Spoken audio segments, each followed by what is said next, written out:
way, just do. He just smooth, bringing much news with the facts when he crush fools. I'm rough school, I bust moves like crush groove. Pass me the mic and I'll turn it into lunch food.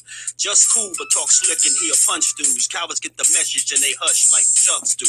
You can bring your whole bus crew plus two. T-Dub-T is astronomical, you comical.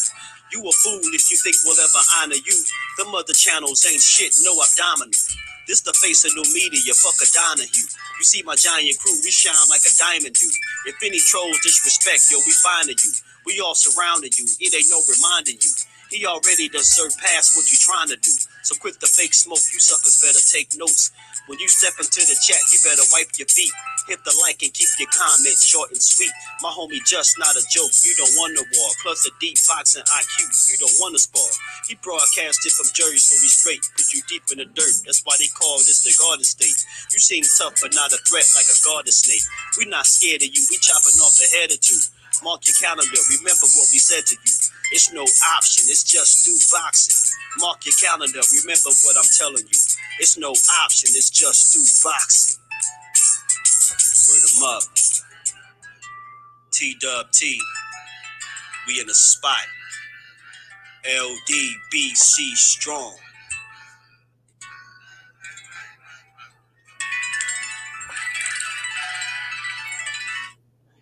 What's good? What's going on, family? What's good with the fam? How y'all feeling? Good Friday, everybody. Good Friday. Hope everybody enjoying their Friday so far, man. How the fam feeling? How y'all feeling, man? We back again. The grind continues. The grind don't stop. You know, I just dropped a short video, by the way, just in case anybody ain't catch it. Your boys in the overgrind. Told y'all, man. I'm going in OT. Overdrive with it, man. Much love and much appreciation to my fam in the building. Let me say what's up with y'all. It's a good Friday stream, so we just gonna have us a good boxing conversation. Kind of wrap up what been going on this week, and we looking forward to a good fight card tomorrow with O'Shaquie Foster against Ray Vargas. Mr. PSA Crush the Legend, my bro. What's good with it, Brody? The voice is on the job, my bro.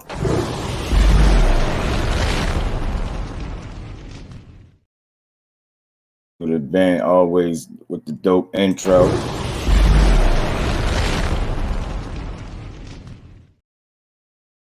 Hey, my baby girl, how you feeling? Appreciate you stopping through, Queen. How you and my other baby feeling?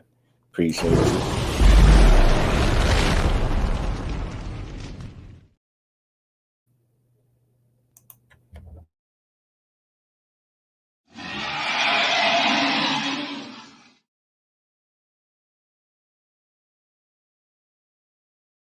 Salute to the baby girl. How you feeling? Yes, sir, Judah. Jarrell Joseph, my bro. What's good with it, family? How you feeling, bro? Appreciate you stopping through. She crazy, Judah. She's silly, man. She's silly. Hey, look at you, your rap career. Fate, salute, bro. Appreciate you pulling up. How you feeling? Y'all smash the like button for your bro as we get into this cook.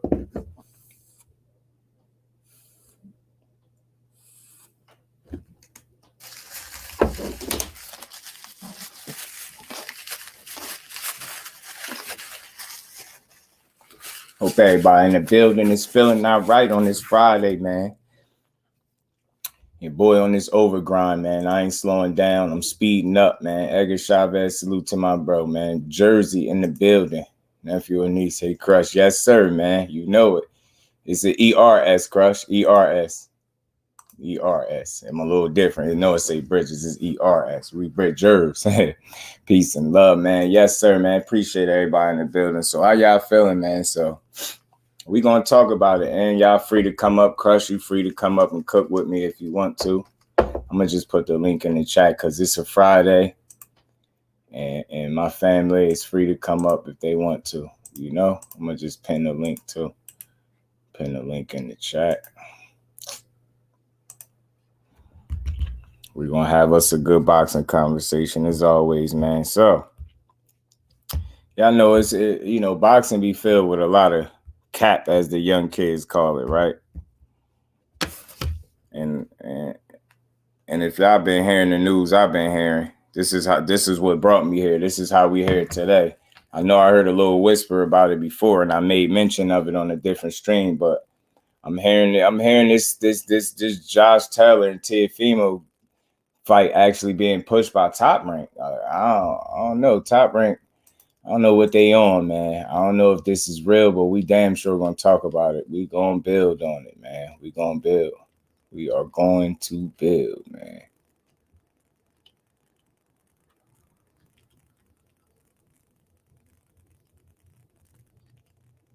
As long as everybody feeling good in the building. Hold on, man. Something ain't right.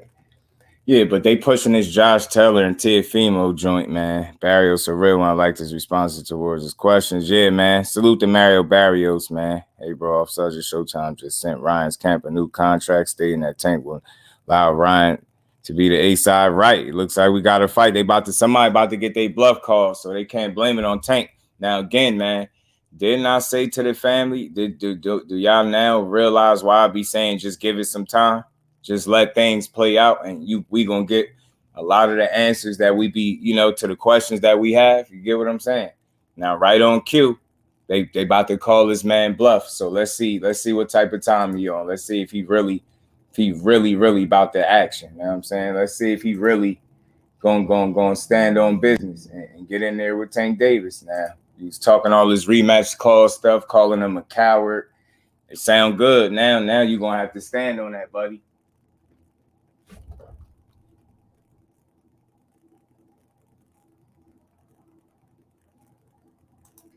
Now he's gonna have to stand on business, y'all. You're gonna have to stand on business. Y'all punch that like button one time for you, bro. We're gonna get into this cook, y'all. We're just gonna get into it.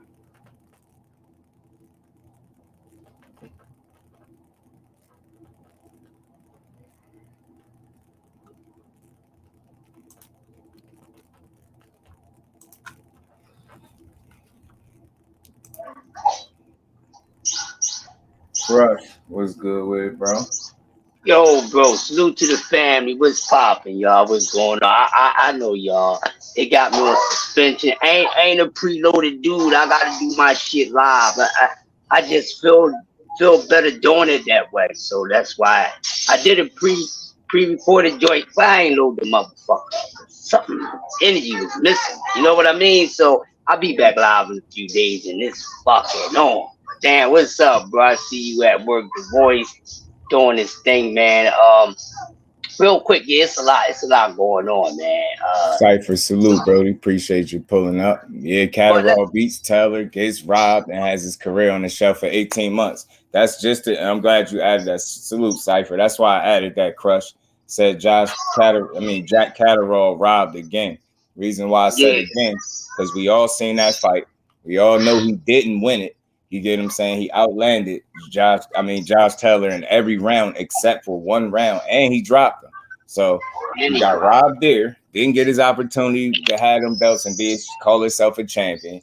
Then he was supposed to get another opportunity. Got postponed. Then an injury. Now they claiming they scrapping that fight altogether. So they wasted all of this man time like that. And now they pushing Teofimo to fight Josh Taylor. Like, what we doing, man? What are we doing? Athletic Mind, what's good with it, bro? Alden Johnson, salute to my bro. How you feeling, man? Appreciate you pulling up. So yeah, Crush, it's looking messy out here, man. And for one, I just hope they're not wasting our time. I hope they not I hope this ain't no smoke screen, because this year we shooting all of it down. We staying on top of stuff. That's why y'all see me retouching on situations. I told y'all I'm gonna do my content differently from now on. Whenever we speak on something, if it's any update to that, we bringing it back, or we gonna chop it up. I mean, and like I said, it's Top Rank is actually pushing this, yo. Top Rank is actually pushing this situation right here. So I don't know how real it is. You know what I'm saying? Kello, man, appreciate you. I'm sick in the stomach with men boxing right now. I'm going to tell y'all straight up from the giddy up. It's a lot of goofy stuff going on. You Right. know, and Right. like I always say, you I know, got you, athletic mind. Salute to you, bro. same show, different stage. You know what Right. I mean? And it's really pissing me off. So far, you know, we was coming into this year on the upside, and soon Mm, when we get into the sucker, soon the December 31st of 22 turned into January the 1st of 2023. You know, man, right. listen, it's a whole lot of goofy stuff going on. We only have maybe about 3 fights, in my opinion, that we know that's going down that we can say cool. Then there is a couple fights that just been made that makes sense, but it's not enough of those fights that's happening that need to make sense. And with all this other crap, I'm sick of all this stuff. You know, Right. cats, I'm the man, I'm the man. I don't want to hear none of Bullshit, that. Ain't dude, none of bro. y'all men. Ain't none of them men. Undercard Y'all in move. boxing. Salute. Mm-hmm. They moving like a bunch of females. Ain't none of them the men. I don't care what none of y'all say. Holler at me if y'all feel some type of way. Dev ain't the man. Ain't none of them dudes the man. Cause ain't none of them moving like. Getting sick of men boxing. Davis I'm Sandoval. feeling Salute, women man. boxing a little more. Cause they getting on my damn nerves, man. They really getting on my nerves. All this. Right. I don't want to hear no more debates about Bud and EJ. But depending on who it is, sometimes it's like you can't resist it because of the two people that's going at it. But there's no need to talk about that anymore. You see what I'm saying? I'm just getting tired of nonsense and all this Kello. sissy footing stuff, man. Kello, All salute these to my. all these dudes need to go sign. Every last one of these dudes moving all suspect need to Fact. go with Oscar De La Hoya and join the Golden Song Club. Seriously, just Yeah. they assed out like fat witches in bikinis, bro. It's getting on my damn nerves. You know Yeah. what I mean? It's getting on my nerves, bro. I'm sick of all Kello, this. salute to the Brody of Kello and that cash app, man. Much And we ain't never got to box appreciation. again. Well. I already been getting these bet, but now it's time for you to get your just due. I had to give you your just due. I gotta get that clip better, man. It be cutting it off when he say just do. I hate that. We gonna get it Yeah, right. Appreciate you, Kello. Salute to you, Brody, and that cash app. Frank Mark versus Ryan. I want to see it. UJ versus Bud. Man, look, it's Friday, man. I was gonna title it Freestyle Fight Days like I was doing before, but we here. It's a Friday. We gonna enjoy a good boxing conversation.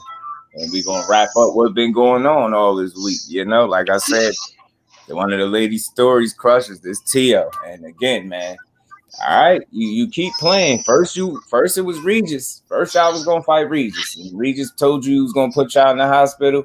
And you got sensitive now. Now y'all pushing this Josh Taylor garbage and this nonsense. Like, and Josh Taylor, man, I'm about to get on his ass too. Kello, salute, bro. Appreciate the support, fam. I'm about to get on him too because he mismanaged the hell out of his situation. He tricked himself out of his own spot. I never seen nothing like it before, man. This man lost no fight in the ring except for the one that they gifted him, but still on paper, he's undefeated. And you down to 2 belts, you down to the ring mag in the WBO, you a fool. If that ain't a sign for you to take your ass up there to 47 where them dogs at, then I don't know what you waiting for. And now I see the play.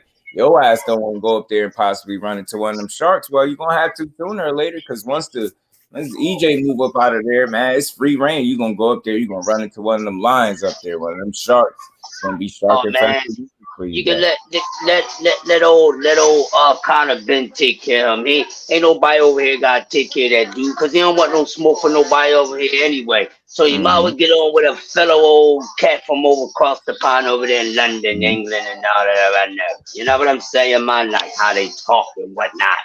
Let Connor Ben or one of them other guys that's all right over there whoop on that dude, because he ain't worth saying that 147, because he moving like a chump that's not with the smell of the skunk at 140. He bullshitting, he fucking Catterall up the ass with no Vaseline like the Ice Cream record when he shut down NWA. Like, this is serious, people. Yeah, it's I can't serious. believe they doing bro like that. And it's disrespectful, habitual blasphemy, and blackballing on behalf of this damn man. Wow. But guess what, people? Oh, we talk this stuff on TWT. We ain't never say we'd see a European getting blackballed and like that, did we? Oh, maybe against his own kind, but it want to go against one of these brown sugar colored ass chocolate brothers, man. But is it that and to say this about the whole Catterall and Josh Teller situation? I look at that situation how Bud held up 147, right? And that's what these dudes are doing. With definitely what Josh Teller, not Catterall. Josh Teller is slowing the pace down to 140. 140 was at a rapid pace.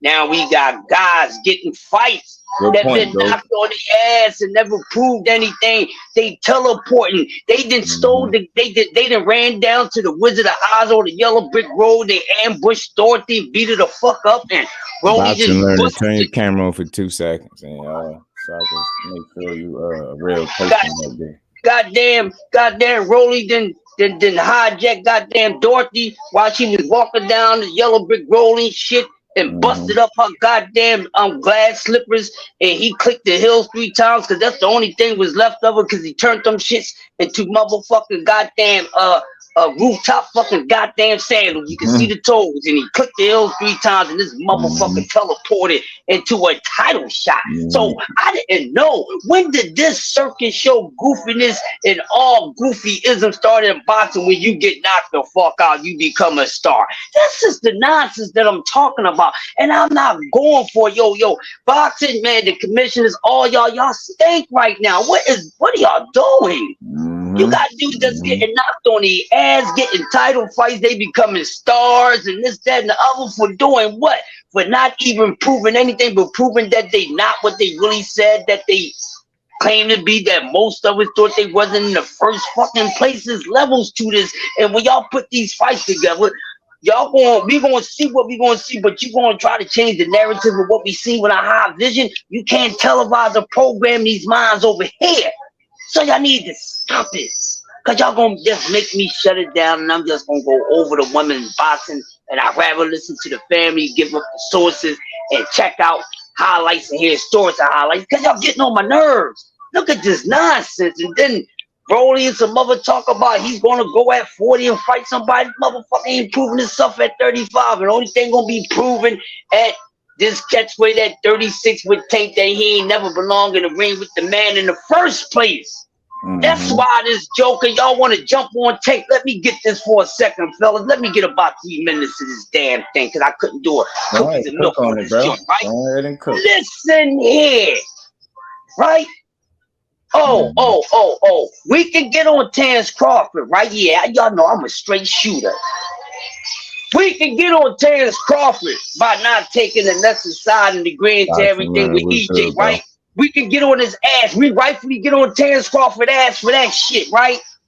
For not accepting the challenge and taking the lesser side and this, that, and other. We ate his ass the fuck up. I was probably one of the motherfuckers with the flag, leading the damn platoon. We was all on his motherfucking ass rightfully. But then when it comes to this situation about this rematch thing with Tank and Ryan, oh goddamn, Tank is scared, this, that, and the other. Man, if all y'all don't get out of here, I'm gonna knock y'all down like bowling pins. Man, it always been in the sport of boxing, bro, when eight sides had doing the goddamn rematch call. Ain't this is the same reason that we was up there goddamn executing and putting Sean Porter goddamn head on the stick, because he wasn't putting it for his rematch clause? Make up your mind. I pay attention to every single thing that's going on. I pay attention to everybody that I pay attention to. Watch what you say, because you can't say nothing tricky to a magician. Abracadabra, hocus pocus, the joke is on you, Jack. But Ryan get a slide. Oh, Tank is unconfident. He ain't got that much confidence. But Ryan come back and say, no, man, I ain't taking no rematch. That means his confidence level is the same as Tank. God damn it, there you go. You got the lightning bolt and everything all up your ass with that bullshit. He got the same level as fucking Tank. He ain't willing to accept it. If he thought he could whip motherfucking Tank ass, he wouldn't just say, oh man, ain't no rematch clause. You'll have the same motherfucking energy, homie. Yeah, I can't wait to see how he respond to this now, because again, people jumped on that real fast, and they would again, man. This is why I say we got to pay attention to everything. Stop placing blame to the wrong people. people was blaming Tank when it was the networks, really. So he just made a power move by just putting his foot down, saying, "Man, hey, look, we ain't got to go through all of this, man. He ain't gonna sit here and call my bluff, man. Send him a new contract, tell him to have with that rematch clause, and let's do it." You get what I'm saying? Big Tex, what's good with it, my bro? Appreciate you for sliding through. Let me drop a flame real quick before Yoda faints.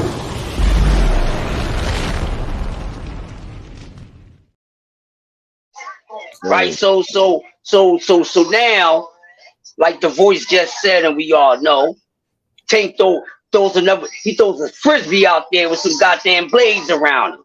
Cut all y'all goddamn necks, right off. Cut y'all goddamn. He slit y'all fucking throats all at once, like the guillotine shit. Oh, y'all gonna call me some old chump ass red bone? I've been hearing y'all jokes, but check this out. I'm gonna show y'all what I said I am. Dig this, I'm gonna make it comfortable for you, powder boy. It don't matter anyway, cause the outcome gonna be the outcome. He gonna get laid like brand new hardwood floor in your house when you do motherfucking home improvement. That's all I got to say right now. What's going on, bro? What's going on, boxing? Boxing learning, what's good, bro? What's up, boxing learning? What's going on, bro? What's up? What's happening with you, man? Yeah, man, we cooking with the boys. That Rolly man, stuff, you got anything to say, that's bro? stupid. Yeah. He get knocked out by Tank. He get knocked out by sparring with the same punch. The same exact punch, right? And even Johan punch, his inches was a little shorter than Tank's, man. I know what I'm talking about. I know y'all seen it. He smoked. His joints was even 2 inches shorter than Tank. Yo, Ryan is a strong, retarded motherfucker. He got this dang no strength with a paper chin ass goddamn. He got a paper thin ass chin. These glass combos getting hit by getting his shit broke by motherfuckers that can actually hit. Yeah, we can't say no anybody pillow fisted ever drop Khan. They saying Jahan, they got Jahan listed as a super feather, man. So that ain't a good sign. Yeah, that's not good at all. Yeah. But he gonna go to 140, gonna teleport and rub the Atlantis lamp and did whatever he did, and he get in a fight with Pulio. I got Pulio beaten because he got enough power. So this dude ain't got no chin. That's what my short video was about, Crush. For anybody that didn't catch that short one, we gonna talk about it in here. So, let that do what it do anyway. But that's how Rolly, in a way, that's how he got into that spot. And it's crazy, like I said, Gary Antoine and his team elected to pull back from that title shot. And why I respect it so much is easy for people. So I know the way people gonna go, oh man, he ducking or he ain't this. Nah, that's a intelligent decision as a team to make that decision, bro. Like look what we was just sitting here saying. Like he was getting clipped he's fighting a little overly emotional, overly aggressive. He was getting caught and paying for it. He just ain't paid the ultimate price. And then on top of that, you got people questioning the stoppage too. So it's like they seen the same thing we seen, and they felt like that Rancis Bartholomew fight was telling. And it was like, nah, we gotta, we should go sharpen up on some things before we throw him in the title fight. We need at least 1 or 2 more fights. And then, and I respect it because it's easy to go chase the money and, start getting ahead of yourself or what you could do when you get a belt. But it makes you a much more real individual and team to say, you know what? After looking at this fight, man, some holes in your game that don't need to be there if you want to be competing for a title. So you know what? We're going to pull back just a bit.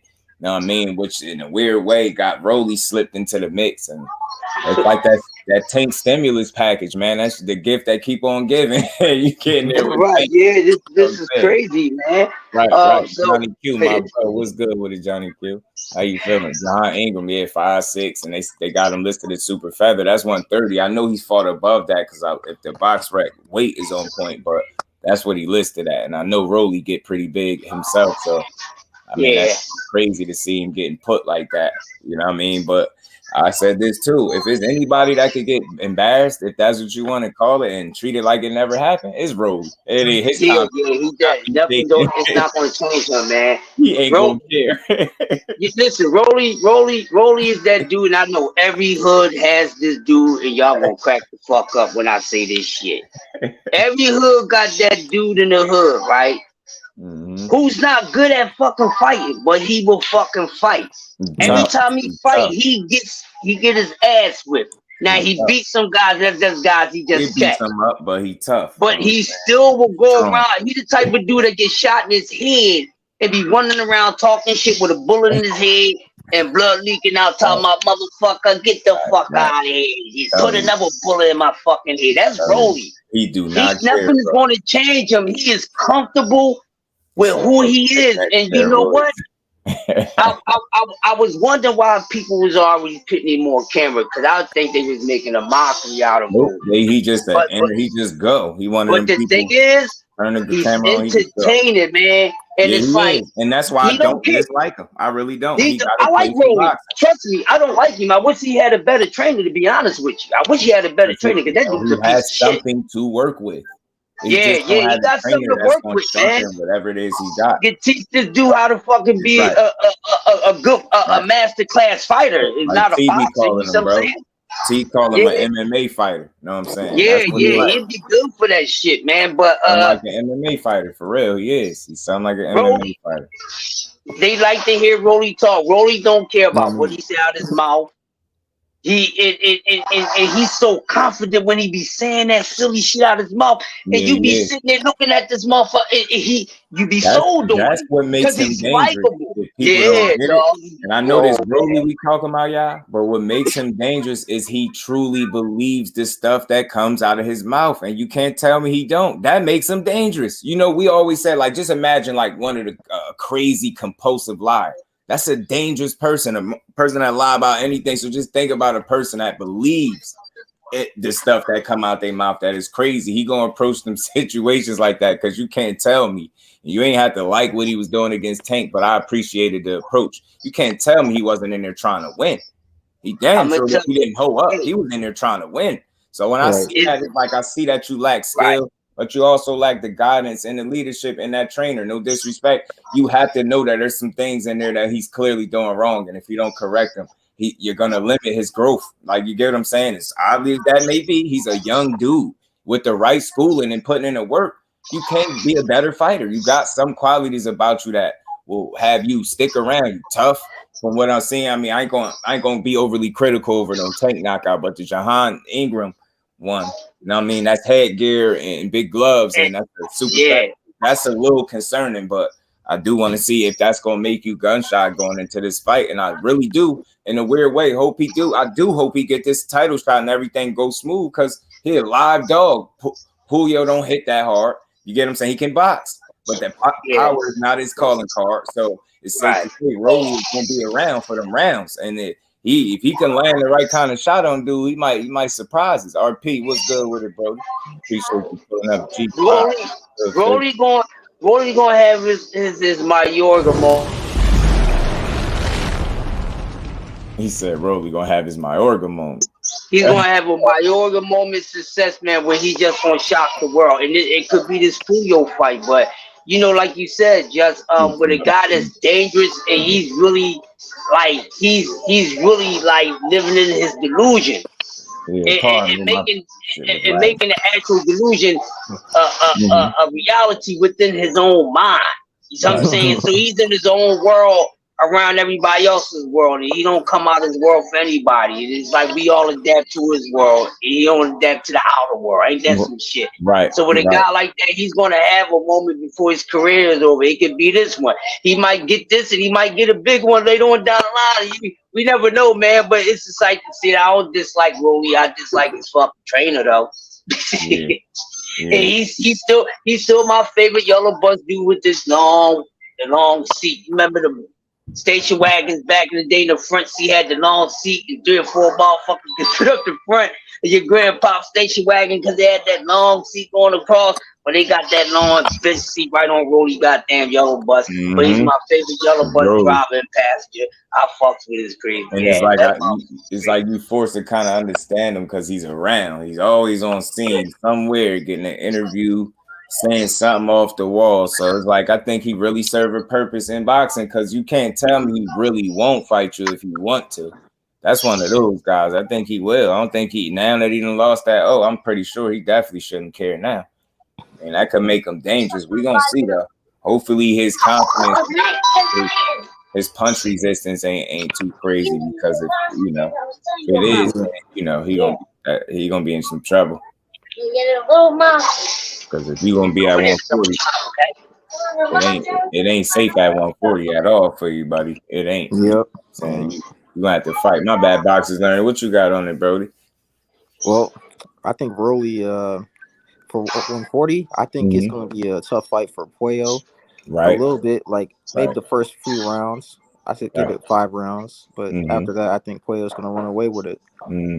That's possible. So I could see him being physically tough early and trying to make the fight, a little rough. But yeah, I see what you're saying. Once the guy catch a rhythm and deal with him for a few rounds of that and get acclimated to the rough stuff and what he bringing. Yeah, I say he dangerous, especially early, so he better be smart because Rolly he really, the thing about him is he really do go for it. That makes you dangerous. He gets in there, he's willing to fight. Every time you seen him in there, if you willing to fight back with Tank, you damn sure gonna want to fight a guy that got about 10 knockouts, I believe, and like 20 plus wins. So it's KO. But you know what? Crazy. He only got what's good.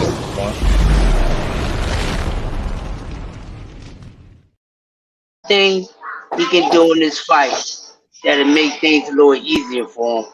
And maybe a whole lot easier for him. How you feeling, bro? And this is something that a lot of guys don't do in boxing besides going to the body. I'm not even talking about that. That dude got a right for that fucking jab.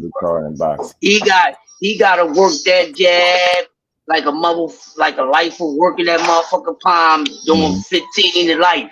Right. He got to work that jab. If I'm that dude, if I'm in training, I'm doing anything to strengthen that whole arm of that motherfucking lead jab. I'm doing some extra strength. That shit, so when he feel that shit feel like he getting poked in his face by a fucking pole. That fucking jab gotta be still iron stiff. It gotta be quick and it gotta come on the double because Rolly is fast. Now, we don't know how good Rolly is with getting around the jab because we never see Rolly face anyone with a good ass fucking jab. So that's one thing that can work for him. But if Rolly power, smothers, the output of the jab, then goddamn, that's all he needs is one retarded. Yeah, you catch Pulio, and he might need a pillow, in little bibs, to wipe off the motherfucking marination. I'm just saying, motherfucking can punch. He can punch, but. Pulio gonna have to rifle that jab. He's gonna have to put that shit on burst. He can't be throwing one jab every 3 seconds. He gotta double and triple that joint. And then if he double it up, makes it a little harder for Rolly to get in. And then he can come up with something next with an overhand or whatever be good, whatever it's gonna be open for more Rolly for him to connect, man. But if Rolly go in there and don't head hunt. Nah, he was go to that body. Yeah, I say he was knocked out because it's like, I don't know, if that was a 10 count, he would have been, you know what I mean? I think a very similar situation would have happened, like with Tank, that little extra dipping that he did once he got up. He was ready to go though. I respect the hell out of him. Dude really got up, touched his headgear, tried to shake it off. I seen him still a little bit wobbly. That leg was still moving, Jack. That leg wasn't straight, goddamn it. He just wasn't clear-headed, so it wouldn't have been smart. That's why they didn't let it, ain't really trying to push it to continue because you don't want dude getting hurt unnecessarily. Yeah. He could have got shitted on, and it's not about that. This is why Lou DiBella was coming out and he said something about when fighters get dropped or hurt like that, knocked out in sparring, dropped real bad, it should be reported, not recorded. You know what I'm saying? Right. Record what you want, but report it like, in terms of safety, like you be getting put down like that. Like you heard the stories. You heard stories about somebody getting dropped. At least we heard it with AJ. We heard it with AJ getting roughed up in sparring. It was rumors even saying some people saying he got dropped and he went out there and that's the fight he lost to Andy Ruiz. I do remember. Yeah. You know what I'm saying? They said he had a tough camp. And then on top of that, he said he had like some anxiety or something going on too. So, man. It was a couple fighters that was getting folded in sparring. And when they got in a fight, they got folded again. Like, something ain't right. Something ain't right, man. Ghost, I believe he is tough though, man. I believe Rolly got some toughness about him. Like, look at his temperament. He get up and wanted to fight. He would have been. Leave it up to him. He was supposed to continue the Tank fight. And I don't think it's just bluffing. Not saying I don't agree with that, but his mentality, like he would have rather that. And I'm just like, that's a different dude. I do respect it. It's like once you get past him being annoying, you just appreciate him for what he is. He's a silly dude. He's tough. He rugged. He's rough around the edges, but he'll get in there and fight. You know what I'm saying? He give you an entertaining that dude. He one of them boys. You got to kill him in the ring. Right. You gotta beat him down. What it is.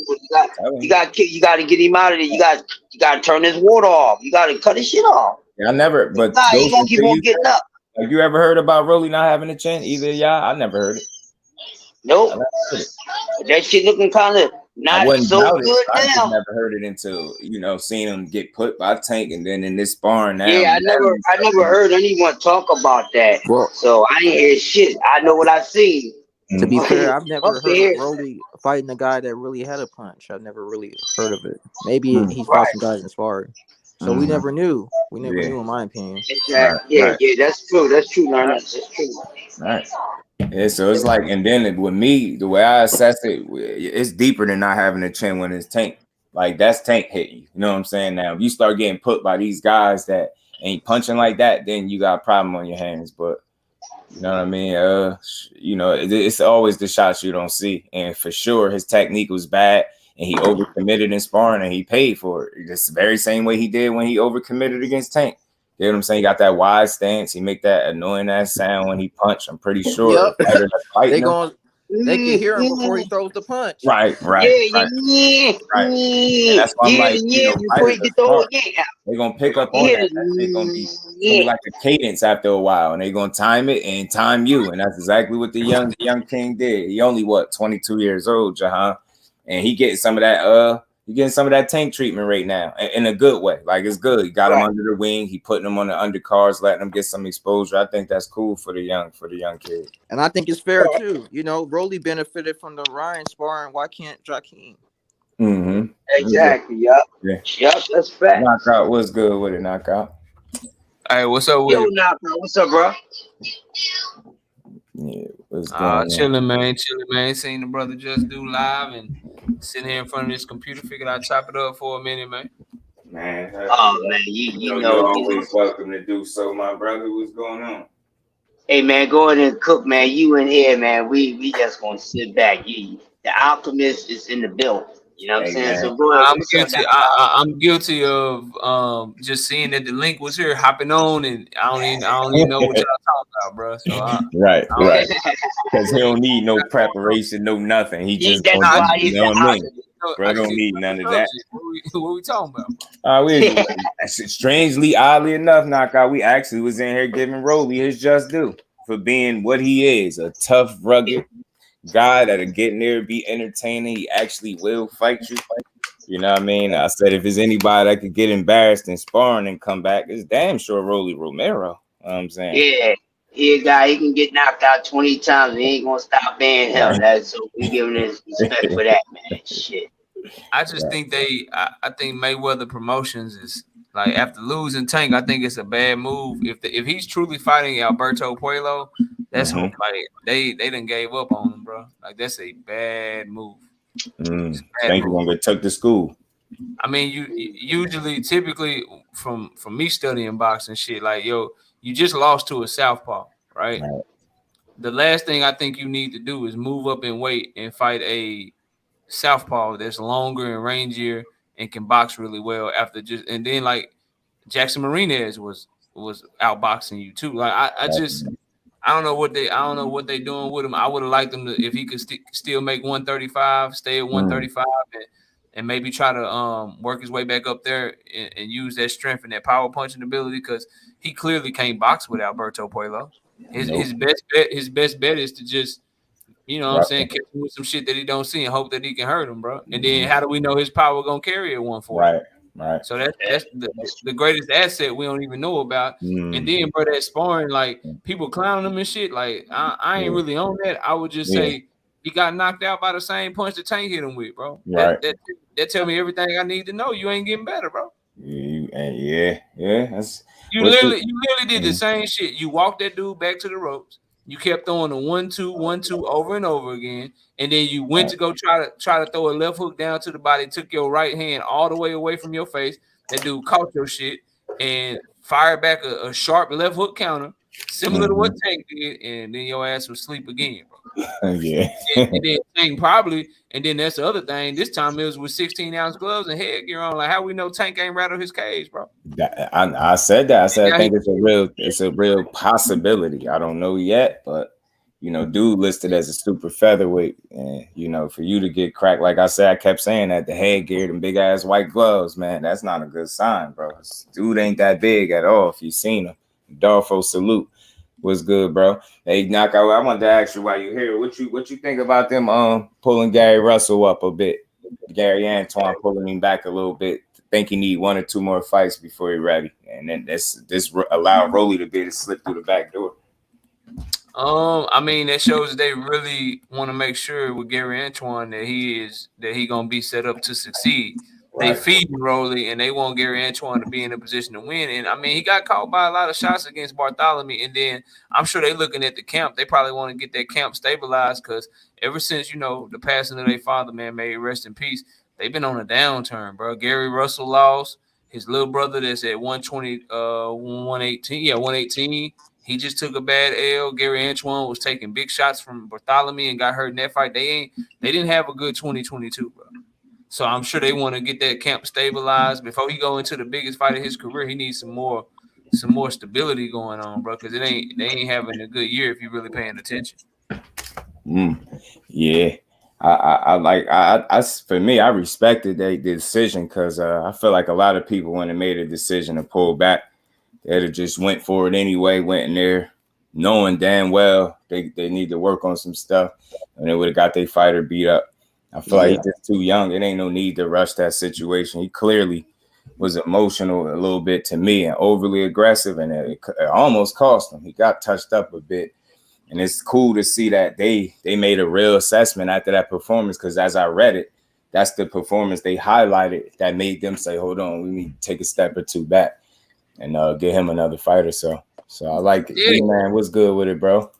Yeah, bro, because, I mean, if you think about it, like, if you really, like, Bartholomew, he ain't no power puncher like that. Like, and that was when he was coming down. He was coming up in weight. I think he started his career at 130. Right. Most of his success was like at 135 or whatever. So for him to come up to 140 and kind of rock Gary Antoine Russell like that, man, like, you know, like, it may seem like somebody like Alberto Puello might not have power or something like that, but bro, he is a good counter puncher and he's a true 140 pounder. Gary Antoine getting there with somebody like him, coming in there reckless behind that jab that he punching air with. And Puello take a step back and get some leverage on the left hand, man. You don't know what'll happen. Yeah, that's what I'm saying. You don't know what'll happen to him. So I think it's smart what they're doing. But I respect it, yo. Yeah, I respect it too. In there with man, who's it? I'm forgetting the dude name. The dude that Puello just lost to, something like that. Like, that's probably a pretty good fight for him. But he need a couple more fights before he try to, you know, contend at the highest level. Like last thing they need to do is throw him in there with fucking like Subriel Matias or some shit and thinking that he ready. And then Matias will fuck around and shorten your career, man. So right. You know. Right. Yeah. Right. The fight's coming out. Y'all think O'Shaquie gonna win this Saturday? I'm pulling for him. I know that fight ain't gonna be easy though. But I'm definitely pulling for him. I just don't believe in Ray Vargas' defense. I don't like how he dropped that hand and he get put down a lot. I think he been dropped about 4 or 5 times, I think. If I'm not mistaken, he be getting his ass put like 3 or 4 times. I mean, for me, bro, like, I got the predictions up for the channel members, so out of respect for them, I ain't gonna give my pick, but that video will drop for everybody else tomorrow morning. So and we will be checking it out. I mean, matter of fact, I need to just go on over there and be a member anyway. You know what I mean? Because I was saying that yesterday. I think it was yesterday because I be watching so much stuff. I think it was you I was watching yesterday. Yeah, it was. You got that 86% KO ratio. Pick your motherfucking picks is crazy. 86%. I looked up there. I'm like, well, god damn, bro don't really get nothing wrong. Yeah. That's wild. All the videos up in case anybody think I'm lying. And the Nah, brothers he that ain't pay lying. attention, I'm telling you, bro, one of the ideas that I had before I actually made one video for the channel was that update that you had that just, you know what I mean, prediction, but you just so ahead of that shit. I'm just like, man, I'm watch him just be dope with that shit because it's dope. I'm like, man, damn, bro, he ain't got 100 damn losses, man. Like one thing you spoke on though, just that's really important, and I think people probably underestimating is O'Shaquie. All the advantage. So Ray Vargas is coming up from like 122, 126, fighting at 130. All the advantages that he had fighting those weight classes, he's going into this fight with none of those. So that's something that people need to look at. You know what I mean? And but O'Shaquie is definitely more skilled. I think he's a far better inside fighter. Ray Vargas punches with his he doesn't sit on his punches well on the inside. He slaps with them. Where O'Shaquie can get real good leverage on the inside and place his shots better. And I think he's a tad bit better defensively than Ray Vargas. The key is going to be for him, can he overcome the experience that Ray Vargas has? Because Ray Vargas got far better experience, but Ray Vargas also don't have. He had the famous Mexican trainer. His name is Nacho Beristain or whatever. Right. Yeah, he's not training him no more. He's only training with his dad. So this is going to be his first camp without him. Oh, wow. Right, D-man. Yeah. So, this is a lot of little moving parts in there. I think it's I think they got the odds just right. I think it's as close to a 50-50 fight as you can get with Ray Vargas probably being the favorite because of his championship experience. But that's really the only advantage he got, to be real. Rightfully so. I get it. I just want to see Shaq really take advantage. I think one of the reasons people ain't picking him, and I said this before I was seeing people saying it, I just don't think they seen him and seen enough of him at all. So I've seen that quite a few times as I've seen people comment about this fight. They're like, I haven't seen Foster. I ain't seen Foster. I'm like, well, I'm going to get a chance to see him now. And the dude is like a dark horse a little bit. He one of them ones. So I just hope he putting in the right work and come out there and put together a good fight, because Ray Vargas, one thing about him, he gonna fight, man. The dude to get put down, and I ain't finished that. He do get put down, but he get the hell up. And he usually seem to fight a bit better, you know what I'm saying, after being dropped too. So we'll see. But I think Foster a bit different, man. I think he could outsmart this dude. Okay. Let's see. And he also hit harder than everybody. Like, again, bro, like it's just when you get their names and shit, like in that shit, like that's cool, but it's just when you got somebody coming from 122, bro, from 126 to 130, like you really want your first fight to be O'Shaquie Foster, bro? like real shit. Like, I understand that people you fought 122, what you was able to do with him 126, but like when you get up to 130, bro, like your first fight at 130, and you just had a close ass fight with Mixayo, bro. Right. Your first fight at 130 is O'Shaquie. Like, all right, bro. Like, hey, best of luck. Shout out to him for taking that shit, man. I think he deserves a lot of respect, and he gonna get mad props if he win that fight. But it's a tough fight for both of them, bro. So people sleeping on O'Shaquie, I suggest you don't do it, man. Yeah, right. That's where I'm at with it, man. I know so, and I get it. I think it's fair if you saying you haven't seen him is why you can't pick him. That I get, but I also urge people that haven't seen him to stay tuned and tune in and make sure y'all catch that fight tomorrow. Josh, what's good with it, my bro? How you feeling, man? Appreciate you stopping.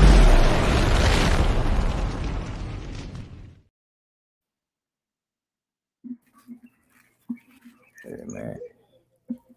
I don't even. It's so real. That's the only fight I'm really waiting to see, because I think it is meaningful, and it's about time that dude got an opportunity. Right. And I think he's gonna be ready for it.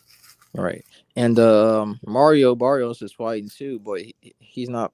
It's not an interesting fight to me. I think he's gonna beat that Santiago guy pretty easily. Yeah, I think they're trying to get him back on the winning side of things after having them back-to-back losses, one being Tank and Keith Thurman. I think they're at least putting him in a winnable fight now. So I kind of get it. They should. That's a tough ask to go from Gervonta to Keith Thurman. Right. Like back with the fight that's open in that card though, the heavyweight fight, that one was a good fight, bro. Lanier Pirro versus Victor Vickers. They got the odds even on that fight. That's a good heavyweight fight. They both highly decorated. I think that's what Ghost you talking about.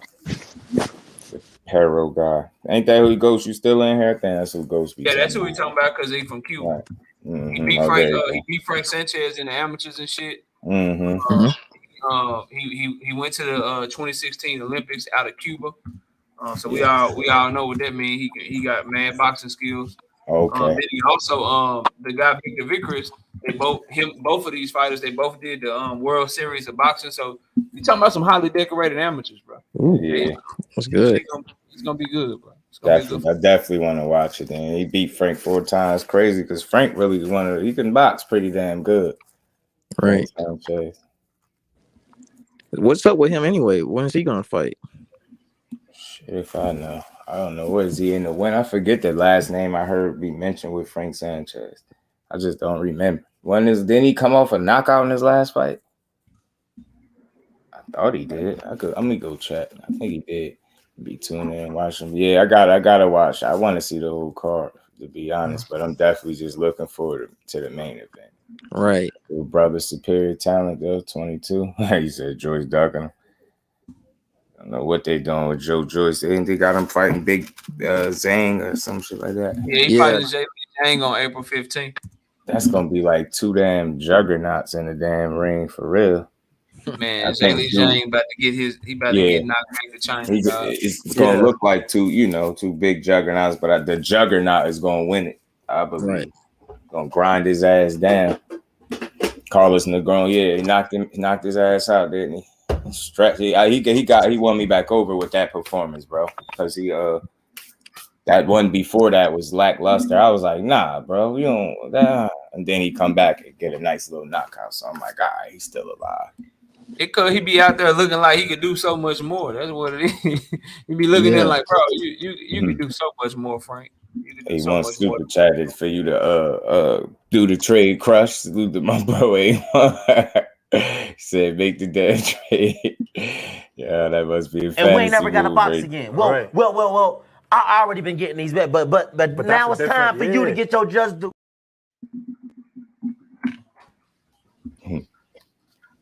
That's my boy AB right there. Hey man, AB look like he in shape, bro. Ain't he see him getting in shape, man? I really be pulling for AB. I just want to see him go in there, focus up, just fight the best fight you possibly could, man. You ain't got the craziest opponent. You in there with a young boy. Salute to him because it's a hell of an opportunity for him for real. R West, what's good with it, family? Appreciate you pulling up. Tay, what's going on, Queen?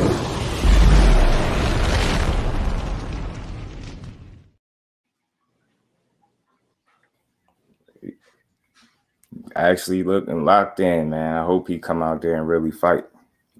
Punches, throw more than 8 punches around. See, that's where you messing yourself up, bro. I said he was in shape. You taking it too far, bro. Taking it too far. You know that man ain't finna throw no punches, bro. Throw some punches, man. Come on, AB. Don't just show up, but show up. Don't just show up. Be better, because it's like, I don't know. No slight to the young boy. You went from Red Catch to Hank Lundy to the young boys. So it's like, I don't want to disrespect him and say they threw you a bone, but in a way, like, he just don't have the experience. You get beat by him. And there's nothing against him. I'm just talking about purely from an experience factor. Like, you get beat by him, I just don't know. You talking about what's his deal? He said he got 3 fights or something, some wild shit, whatever, man. Man, that get a little crazy right there. Michael Williams Jr., he got something to prove. They've been doubting him. Appreciate you, A1. They've been doubting him since he got stretched by Bowser. And you see Bowser go out there and get a Picasso painted on his face. Much as alcohol, he said he drank. Yeah, that's what I'm saying. Like, the fact that he's still in a position where he could box is crazy, especially with all the drinking he did, all the miles he put on his body. Yeah, Jeff, I told you I had to fix that little issue. Yes, sir. AB gonna throw one jab per round. He better not do that, man. You know what I seen though? AB losing that fight, he ain't getting knocked out though. Yeah, He ain't get knocked out unless he really just on some can't take a punch no more type stuff. That's one thing AB could do is take add a beard on him, bro. AB ain't going, and this young kid, I don't know. You better take advantage, man. No disrespect. I like Michael Williams. Cause they once I listened to his father break some stuff down that I just clearly didn't know in terms of the independent game that they dealing with. I didn't know it was like that.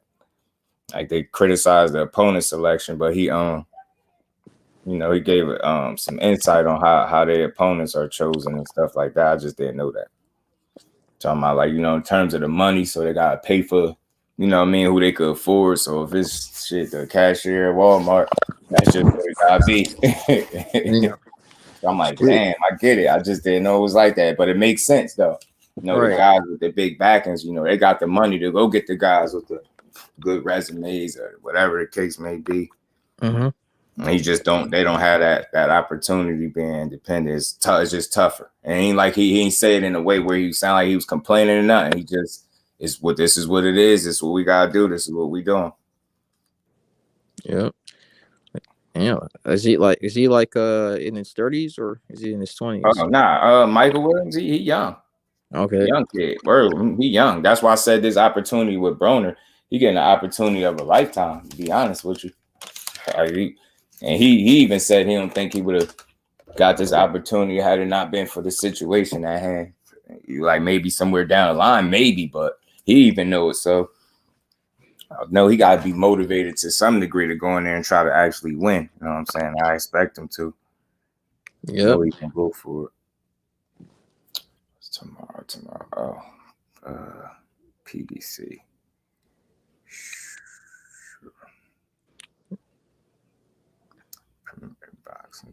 So you really that'd be pretty cool if they actually announced that fight during the Super Bowl. Who that? Tank? Tank and Ryan. That'd be pretty dope. Need to get on with it, man. It seemed like somebody about to get their bluff called, and it ain't the guy that they wanted to blame it on. That's why I be telling people just give it a second, bro. Mm-hmm. Give that shit a second. People just want to be mad at the fighters. I'm past that. You can't have no conversation like that. People just it's this he should have did this. It's just like people so one-sided, like they are short-sighted. They can't see past their train of thought, like the way they look at something. Like you get what I'm saying? Like I even like suggested that maybe what if ain't he the A side? Meaning he being Tank. So if I'm the A side and I could pull a move, why wouldn't I do it? Because I guarantee you, I ain't saying lose to him by getting his ass beat. Say he break his hand or something, don't finish the fight. Say, lose because of some shit like that. Actually break. What's one of the first things some asshole gonna say? You should have had the rematch calls. Somebody gonna say it. Yep. So it's like, but then you damned if you do, damned if you don't. It's like, don't either. It's like either way you go.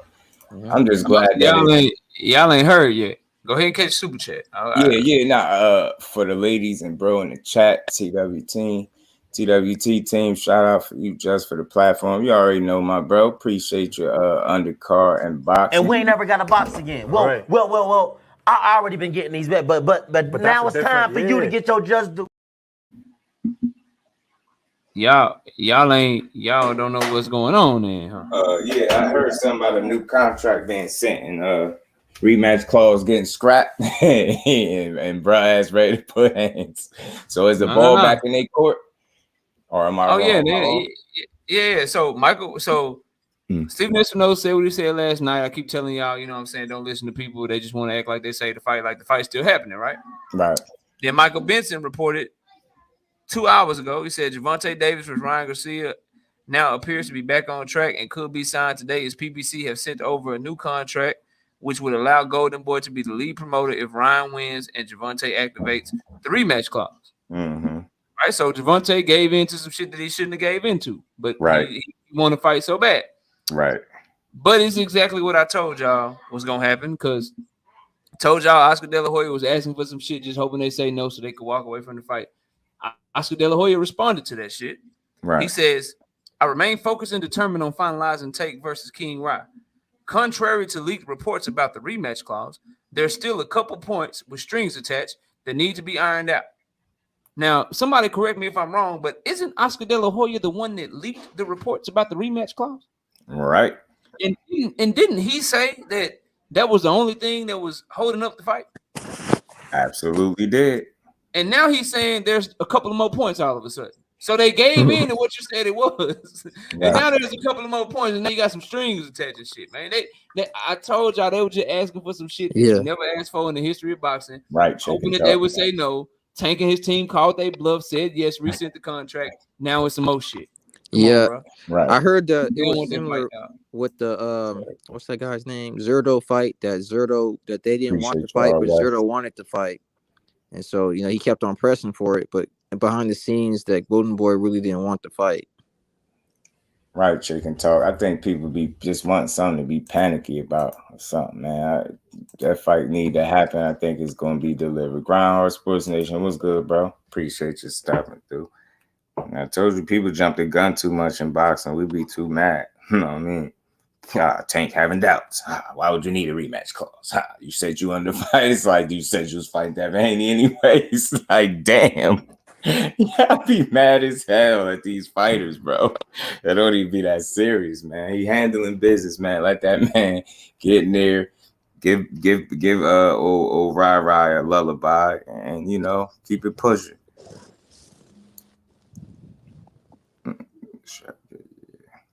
I think so. Yeah. So y'all actually think that they actually negotiating with Josh for a Teofimo fight in UK? Because I don't know about that. I thought Josh was injured. That's what I was. That's why I was stuck on. Like, why would y'all be negotiating with an injured fighter? Yeah, I'm like, not injured. Like, what's going on? I'm like, did he pull a okie doke over Catterall? Because I look back to say when he was injured. It's only about 2 weeks ago. I'm like, you say he was injured. You got injured 2 weeks ago, and that's why the fight didn't happen. I'm like, so how are y'all negotiating now? You gonna need look, they announced his injury, then a day later, him and Jack Catterall were both at the motherfucking Chris Eubanks and Liam Smith fight, and he stood up and walked towards Jack Catterall like wasn't nothing wrong with him. Exactly. But, so it's like, I don't know about those shit, man. These convenient injuries starting to piss me off.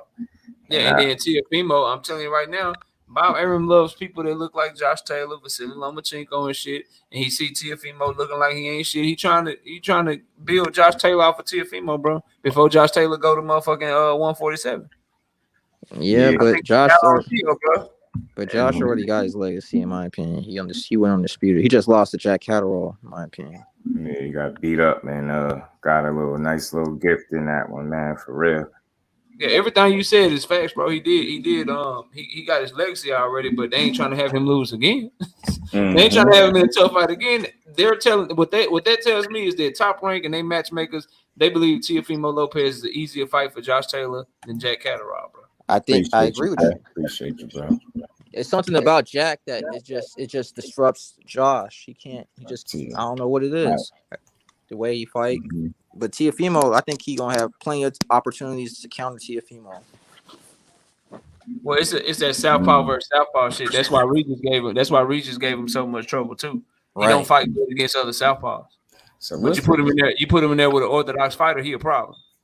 I wonder what's the chances we get Teofimo fighting a Josh Taylor. I just don't believe in Teo either. I mean, I think Josh Taylor would do it, of course. I just don't believe in Teofimo at 140, bro. It's hard to. It's kind of hard. It's kind of hard to I just don't have no faith in that dude at 40. I think he'll bluff. I think the rest of the boxing world about to catch up to him. If not, they already caught up to him. He ain't got too many avenues to turn down in terms of soft touches. I just don't see it. Let's find smoke soon. Oh, let me know. Oh shit, my bad. Hey, why I ain't see you, bro? He's knockout. He said if you don't find smoke soon, let him know. Oh man, you don't want no smoke, bro. I'm not debating boxing. I'm not debating basketball with you, man. Right, R West, because that's it. They spend so much time wasting our time or trying to mislead us in so much misdirection that you can't never just get solid. You know what I mean? Solid fucking, I don't know, boxing content sometimes because everything is a circus. You know what I mean? Them Lopez's, man, I'm good on both of them. I'm good on them. I'm tired of what they doing. Like the cloud chasing they doing is starting to rival the shit Ryan was doing. At least he about to meet his maker. Know what I'm saying? Teofimo, you was in Regis. I just can't understand. I just really would love to know what was his thought process when he typed that message and decided to hit send and write that in Regis comment section. And then when he get told that he gonna put him in the hospital, you want to get sensitive and shit. Talking about why would he say that? Yeah, man. Why would he say that? Like, bro, you picking with that man. He fresh off a title shot win. You know what I'm saying? An ass whooping. He just stopped being mad. And you about to piss that man back off. Imagine him fighting a mad Regis. He just stopped being mad, y'all. Remember how mad he was before he got that title shot? Every fucking interview I seen, Regis was mad. Yo, none of these dudes want to fight me. Nobody won't say my name. Like, man, damn, Regis pissed off, man. Dub, what's good with it, Dub? Right side, what's good, bro? How you feeling? Daddy Lopez just texted me and told me he's gonna fight Ryan at 47 in Vegas. Then they said April 15th. Then he said they're gonna clear out 140, beat up Regis Prograis, then go to 47 and fight Spence. And they ain't say psych or nothing. They ain't say, nah, I'm just playing. I'm just joking. They be dead serious. Both of them fools. Damn, Lopez has got to be stopped, bro. I think Josh Taylor might be the dude to do it if he actually get in there with him. Yeah, if he does. I just don't see him beating Josh Taylor. If Josh Taylor look as bad as he did in that last fight, man, it might be a draw. Might be a draw. Them damn fools. It's like he tricked himself out of his own position. I keep saying that. Josh like Taylor win that fight just because he a dog and Teofimo not. Like even if it's time and it's off or whatever, he a dog, bro. Right. Teofimo not. He just not. Y'all don't see it, man. They just gave your ass a decision talking about, do I still got it? No, bro. No, you ain't never had it at 40. As a matter of fact, the fact that you're not explosive no more, the way you had some of that at 35 is just, and this whole that you got to be an outboxer now. You really got to outbox people now. I don't see you doing that well, man. I just don't. It's like you're gonna be around and it's some dogs up there. And that's the thing. It's some fighters up there, and you're gonna be trying to box and they gonna be fighting you. And I don't think it's gonna end well for this dude doing them football drills. He's gonna get himself hurt.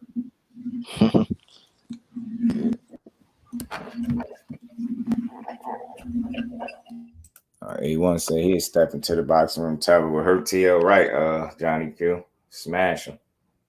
He smash him. Step into the boxing room, bro. Either win or learn something. That's the only L I take. Learn lessons, and that's not losses being accepted, man. I will not allow your first debate to be me, A1, and you gonna learn to lose and be taught a lesson. Like, stop it, bro. Storyteller, what's going on, JC? Appreciate you stopping too. 8-1, lead knockout. Is a slick guy, bro. And I mean that in a good way. You won't even be able to tell I like you, bro. And I like you a lot. A1, you know you won't even you get to debate me and you start asking yourself questions. Does he really fuck with me? Like, why is he being so mean? Bro was good with it. You working, so you gonna listen back, man. Don't work too hard over there, Brody. Don't work too hard. I don't know. Sometimes I got I don't be I can't see who wrench from this screen. I gotta look at my phone. D1, my guy, I like D1. So it's okay. Talking back. Josh, what's good, my bro? Hold on, what did I miss something? Hold on, y'all.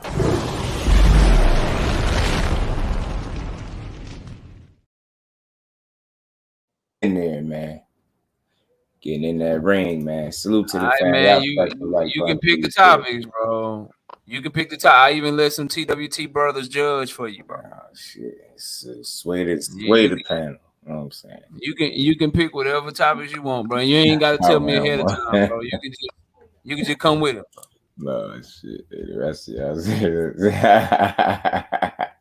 and the A1 was on Valentine. He talking about dirt match.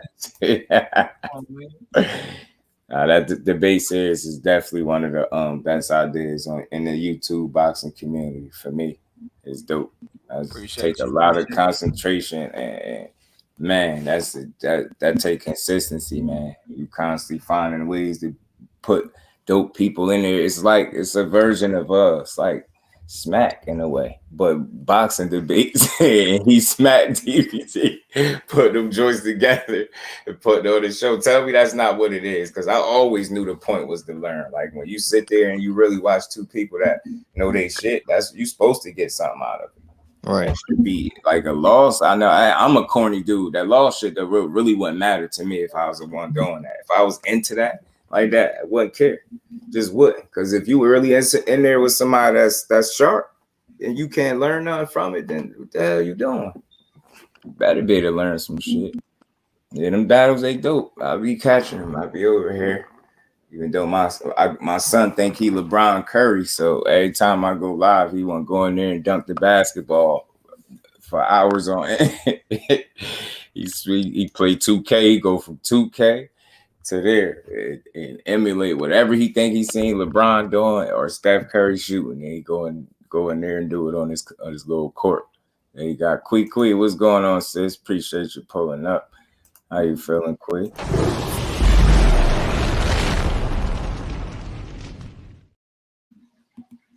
Looking for some smoke for about 5 years. Man, yeah, man. A1 ready to get in there. You tired of all the talking? I feel you. A1, go ahead and jump in that ring. And still TV, what's good with it, bro? Right. It's just be like they make good points. They got different ways to get in there, but you know, that should be it's dope. I'm gonna get Justin every one of these Monster Nui fans. Yeah, right. That day, yo, man, you want to speak about that for a second, bro? I made a Monster Nui video. Now they watched it. They damn sure watched it. But man, yo, when I want to say I was losing people, like dropping that, yo. I pissed some people off. I heard somebody say something mad. They was mad because I say he's defensively irresponsible at times because he's so offensively talented. They ain't hear that part. They just hear me say, you know, the defense. And they just, man, when I say I lost like 100 people in 2 days, yo. Yeah. I was wondering, I'm like looking at my shit, I'm like, damn, what video got people mad like that? I'll go look to the Monster anyway. I see all them comments. I'm like, oh, shit. Yeah, but he wasn't having it. He said you're misleading your fans. First of all, since we talking, I ain't got no fans. I never in my life called somebody a fan of mine. That's weird. I won't do it. You know what I mean? But I'm like, dang, I'm misleading them all. I gave a good assessment. I even brought up the reason why I say that, man, you don't just get your eye socket, bro, and be the best defensive guy out there. I'm not trying to hear it, bro. Yeah. It's like, cool boy this and nobody that, and you know, minus 100 subs later. I swear I ain't never had that happen. Yo, it was funny though. Like 100 people. I'm like, what the hell?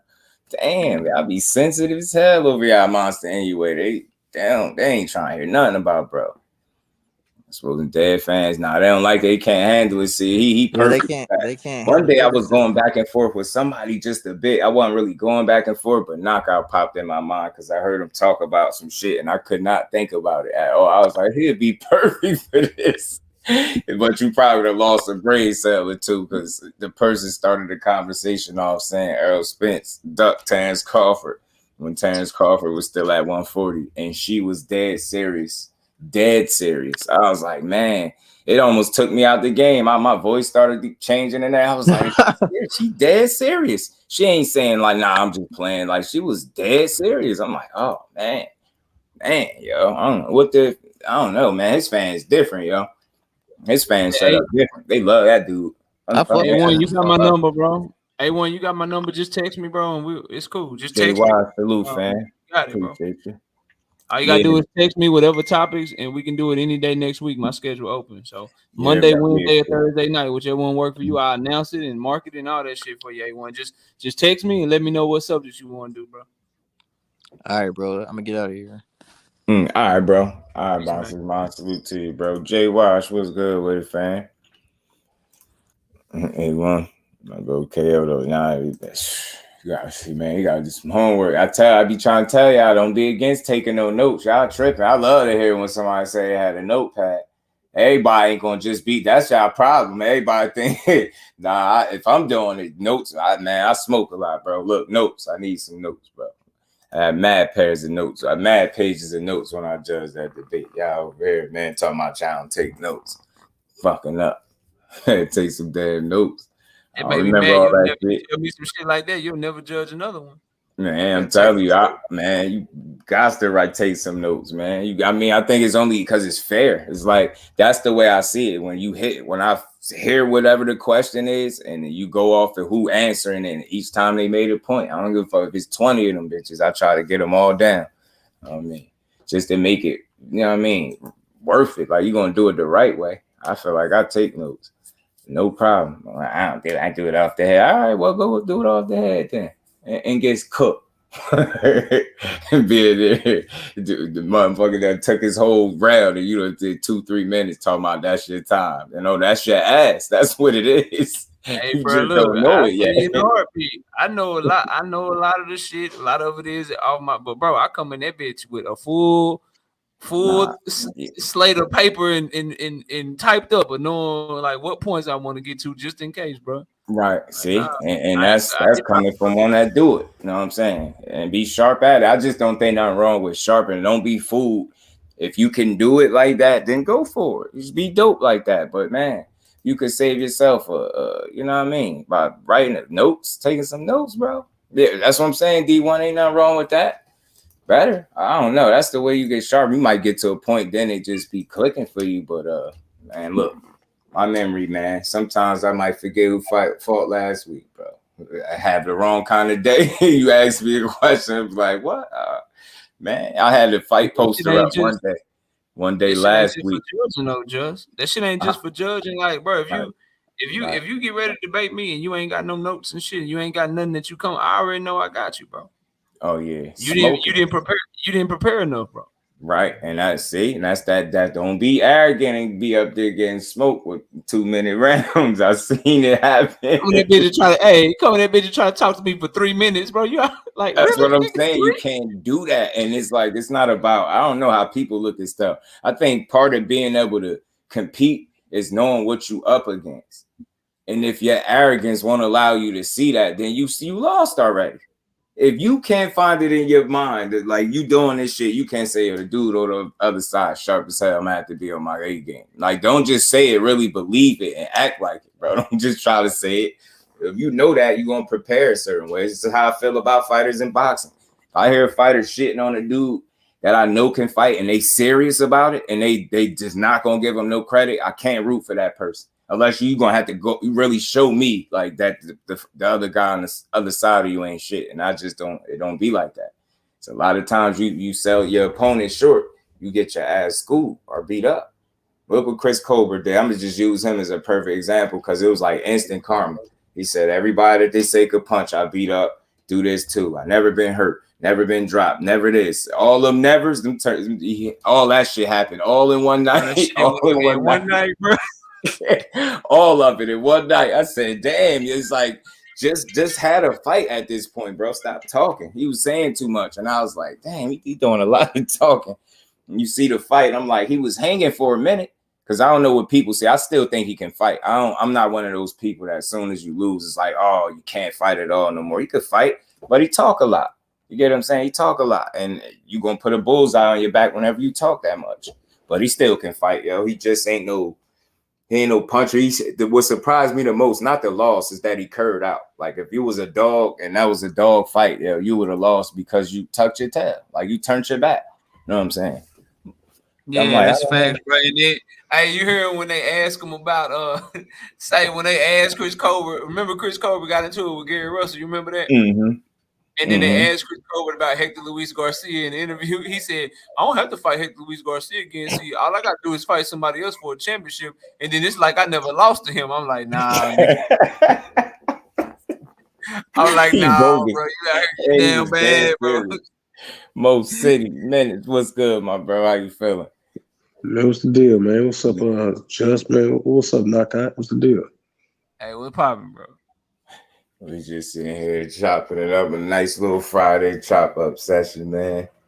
And here laughing about some of this stuff we gonna say. I know y'all better. I know this. I'm about to start talking crazy. Y'all better start putting some respect on Shakur's name. I've been hearing some weird stuff talk about this one and that one. Put y'all favorite fighter in there since y'all want to keep playing. Hey, Jeff, and what you and mean? I don't bet. Yeah, they tried to say that. Man, I said, man, they bogus because I know for a fact I read that this dude wanted to go in another direction, and that's why I hate boxing because they'll put something out and then they'll wait.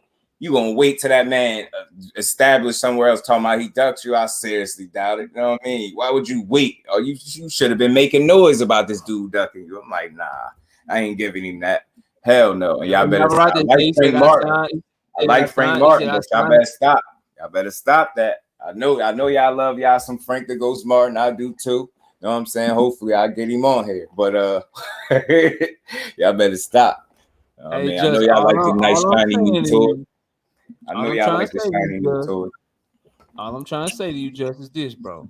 Navarrete said he signed the contract, but Shakur chose Conceição, bro. That's what he said. I didn't say that shit, bro. That's what he said. Bro. He did, yeah. And I heard Top Rank was pushing it too, trying to push that, or something like that. Somebody was backing him, saying that. I just you ain't gonna try to tarnish my boy. Like, hey, beat Navarrete ass. You almost got took to the outer limits by one of them damn limbs, bro. One of them damn limbs almost ended your damn reign. You know what I'm saying? And he ain't even punching like that. Man, Navarrete throwing Mortal Kombat uppercuts. I know y'all played the game. You throw the uppercut from the basement. Yo, I'm like, man, get that, man. Somebody gonna beat his ass. He remind me a little. He better than Burchell.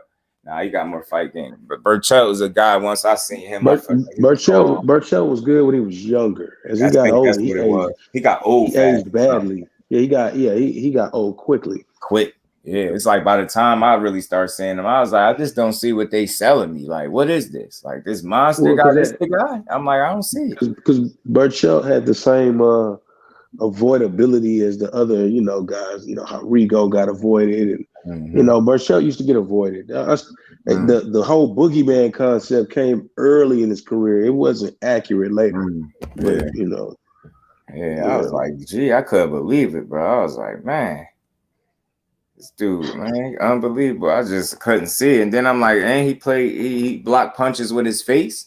I was like, this the dude? Ah, man, how you get this far? His record was crazy. I'm like, damn, bro, but you block punches with your face, though. I know that hurt. Valdez punched his ass into the sunken place, man. Hey, Just, I'm gonna dip out, bro. Shout out to you and everybody in the chat. I appreciate you, bro. Take it easy, bro. Appreciate you. All right. Yeah, I was like, man, he punched this man into the damn sunken place, bro. I'm like, shit, man. He was ready to go. He was at that age. Because if nobody wants to get this dude credit, but that dude Nakatela beat the brakes off of Burchell. Man, he did. Man, did he ever, yo. He smoked his ass. And damn, they was matching their name up. Nakatela and who? Jamaine Ortiz. It was Jamaine Ortiz. A good fight for a lot of people right now, I think. Well, he fits the mold of he got the mystery question mark over his head. You don't know what he could deliver. You know what I'm saying? I think his last fight gave a lot of people an idea that he could be pretty good. Yeah. But, I will add, I'm not completely just always advocating that everybody's just great. So I'm going to throw in the fact that was his first 12 rounder. So I don't know what he looks like the next time. Right. No telling. And that's what I attributed a lot of that to. That damn first time going to 10 rounds and shit like that. Because it looked like it just looked so obvious because his 12 rounds just didn't hit like Loma's. You know what I'm saying? Jay Grant, salute my bro. Boxing more than any other sport. Overnight facts, D1. Get old just like that.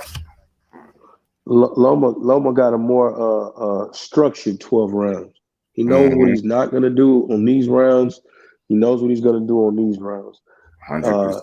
Jamaine was more like, damn, I'm fucking tired. You know what I'm saying? You know what I mean? He was like, man, what's this, man? What's this? Yeah. He had a whole. He got some different experience, you know. Mm-hmm. So you know, that being the first one, I don't know what the other ones are gonna look like. Right. That fatigue started kicking in. Bruh said, hold on. What's happening? I'm gonna be on the floor. Yep. I'm gonna be on the floor tomorrow, bro. For the fight tomorrow. Yeah, I'm gonna be on the floor for Oshaki versus Ray Vargas. Word, that's dope, man. That's dope. Yeah. I'm definitely gonna be here chopping it up. I'm gonna be live for them fights for sure. I already know. Yeah, a lot of people don't know. You know, I did an interview with Quentin Randall. That was one of his main sparring partners for this particular fight. So you know what I'm saying? Quick Draw was one of his sparring partners. Right, that's dope. A1, my guy. What's good, bro? Man, that's dope, man. I seen your build, your most latest joint too with Mickey Bay. I had caught you. I had missed the first couple minutes when you started the live on IG. I was up in there, then I caught it. Went and caught the full joint on YouTube. Man, see, that's what it's about. I just like the fact that some of these fighters actually reach back and be willing to have them type of builds that's necessary, man. To provide good content. What actually caused me to reach out and do that one? I ain't gonna call it a debate, but I was talking to some guys and they were, I guess, miseducated by thinking that signing the Mayweather Promotions mean you made it. And I'm like, nah, that's absolutely the opposite. I was like that once upon a time. King Judah, my brother, what's going on, King Judah? You know, and I know so many fighters from TMT that have horror stories, you know what I'm saying? And Mickey's story is stuff of legend. It should definitely be a movie to that dude's story. Right. You got to look at it. Before there was a Tank, before there was an Adrian Broner, Mickey Bay was the first Mayweather protege. You know what I'm saying? Yeah. Way before Richardson, Hitchinson. I mean, all these guys, the Devin Haney's and all these guys that trained directly with him. He was the first one that they even, marketed in that way. And I got him just to say a quick line or two about it, but he definitely dropped the information that needed to be heard. You know what I'm saying? Right, he did. You know. Right, Jay Wash, definitely Cleveland legend, man. I like Mickey Bay. I always did rock with him. I just the way I'm set up, like my support is not centered around. I've been saying this a lot lately, so I could be clear. I separate from the average fan. Like my support is not centered around everything being great in your career. To be quite honest, I actually gravitate to those that have stories like Mickey Bay that just deserve to be told at the end of the day. You know what I'm saying? It's more practical. Right. It's not, you can't tell me like it was tough for him to go through that. Like you and like you were saying, I'm glad you brought that point up. I definitely was miseducated like that because I'm gonna be honest, like I'm just a different person. When my initial thought of somebody signing the TMT, I felt like, yeah, they good. You know what I'm saying? But as time went on, you started to see that was farther from the case, and he hit on something real key in there when he said, and I feel like that was an honest, like a opinion, like outlook. Like he didn't try to diss or slight him. He just said he don't think he had the passion to promote, and he don't think he had the team as well. I'm like, that's big, man. Like the not just sound like a salty guy. You missed me with that. He sounded like he made peace with whatever happened. Try to make the absolute most out of it. He's still striving to try to make the most out of his opportunity now. I just thought that was dope that he hit on that real quick because just wouldn't. I always felt that. I just said I don't think if he put into what he was as a fighter into promote, he'd be the best promoter out there. Like, but you gotta want to do that stuff, I guess. You know what I'm saying? Right.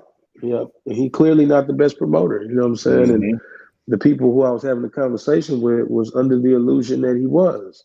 Right. And, when you hear that, or whatever Badu Jack's reason for leaving, we know Richardson Hitchens didn't leave because he was a very active fighter. He definitely wasn't fighting.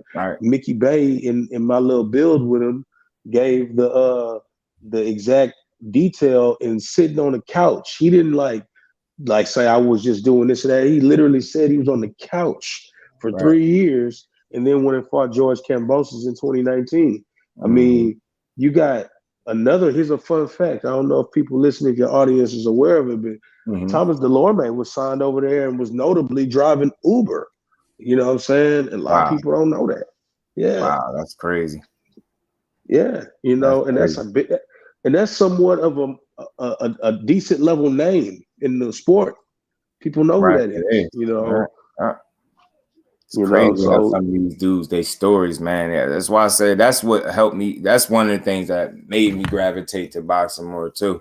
I feel like everybody got a story, but it's just something different about these fighters, man. And I get it. Like everybody got some type of story, but just for me, when it comes to sports, these fighters be having some of the absolute toughest roads I have ever heard. Like in terms of getting an opportunity to be wild. That's why the more I hear, the more I watch, the more respect I try to have for the way I, view this shit and speak on it. You know what I'm saying? I ain't gonna be perfect, but I try to, always sound logical and reasonable when I talk about this sport, because man, it's so much more than meets the eye, man. It's so many layers, and this is by far one of the most imperfect sports that we got. But inside of all of that is a ton of talent, a hell of a lot of backstories, and man, some of these dudes really like fought for no money and shit like that. That to me is crazy. I think Regis was one of those guys, if I'm not mistaken. I believe he said that. You know what I'm saying? Definitely. And when you look at guys like that who aren't signed specifically to a major company, they're not signed to a major company, it's like that. A lot of people don't see it or know it or understand it, but the illusion is that it's just this wonderful world, and it's clearly not. Clearly a flawed sport, Right. But I mean, based on what you're saying, though, that's why I'll be on the floor at the O'Shaquie Foster fight, because this wasn't some cakewalk for dude to get there, and at all. He's there. And he's there, you know what I'm saying? He's fighting an established undefeated champion in Ray Vargas. Well, he's not currently the champion, but he was just a champion at 126. So, I mean that alone, I've seen him train. I've watched him get it in. I'll throw this out there too. My little chop it up session I had with 50 Cent, that was predicated on me on my way coming to see O'Shaquie Foster, and 50 already there with O'Shaquie Foster. So the irony of that dude. This is before there was a title shot. Bro. ROS, I think Regis was dealing. Regis dealing with Pro Bella. Yes. All right, bet, yeah. Brother. Yeah, man. He might pull up. Yeah, what's up with the OG, man? Yeah, definitely easily spotted. Yeah, man. But I think, I don't know what they need. Man. Crawford took Darkwing Duck and Darkwing Daffy Donald. That's him. I don't know what ducks we gonna get. Howard the Duck. One of them could be Howard. Maybe it's T.O.'s Howard the Duck, bro. Josh Taylor, he mismanaged the hell out of his career and his situation. To me, like I never seen a guy fumble his own situation like that, and it's like you never would know fully what his intent is. But bro, you lost your last fight. You said you was weight drained. Then you wanted to stick around and fight the dude in the same weight class that you just said you was weight drained in. Then it get postponed. Then you get injured. Then it's supposed to be scrapped. Now you're supposed to be negotiating with Teofimo supposed to be negotiating with Josh Taylor, who's allegedly supposed to be an injured fighter.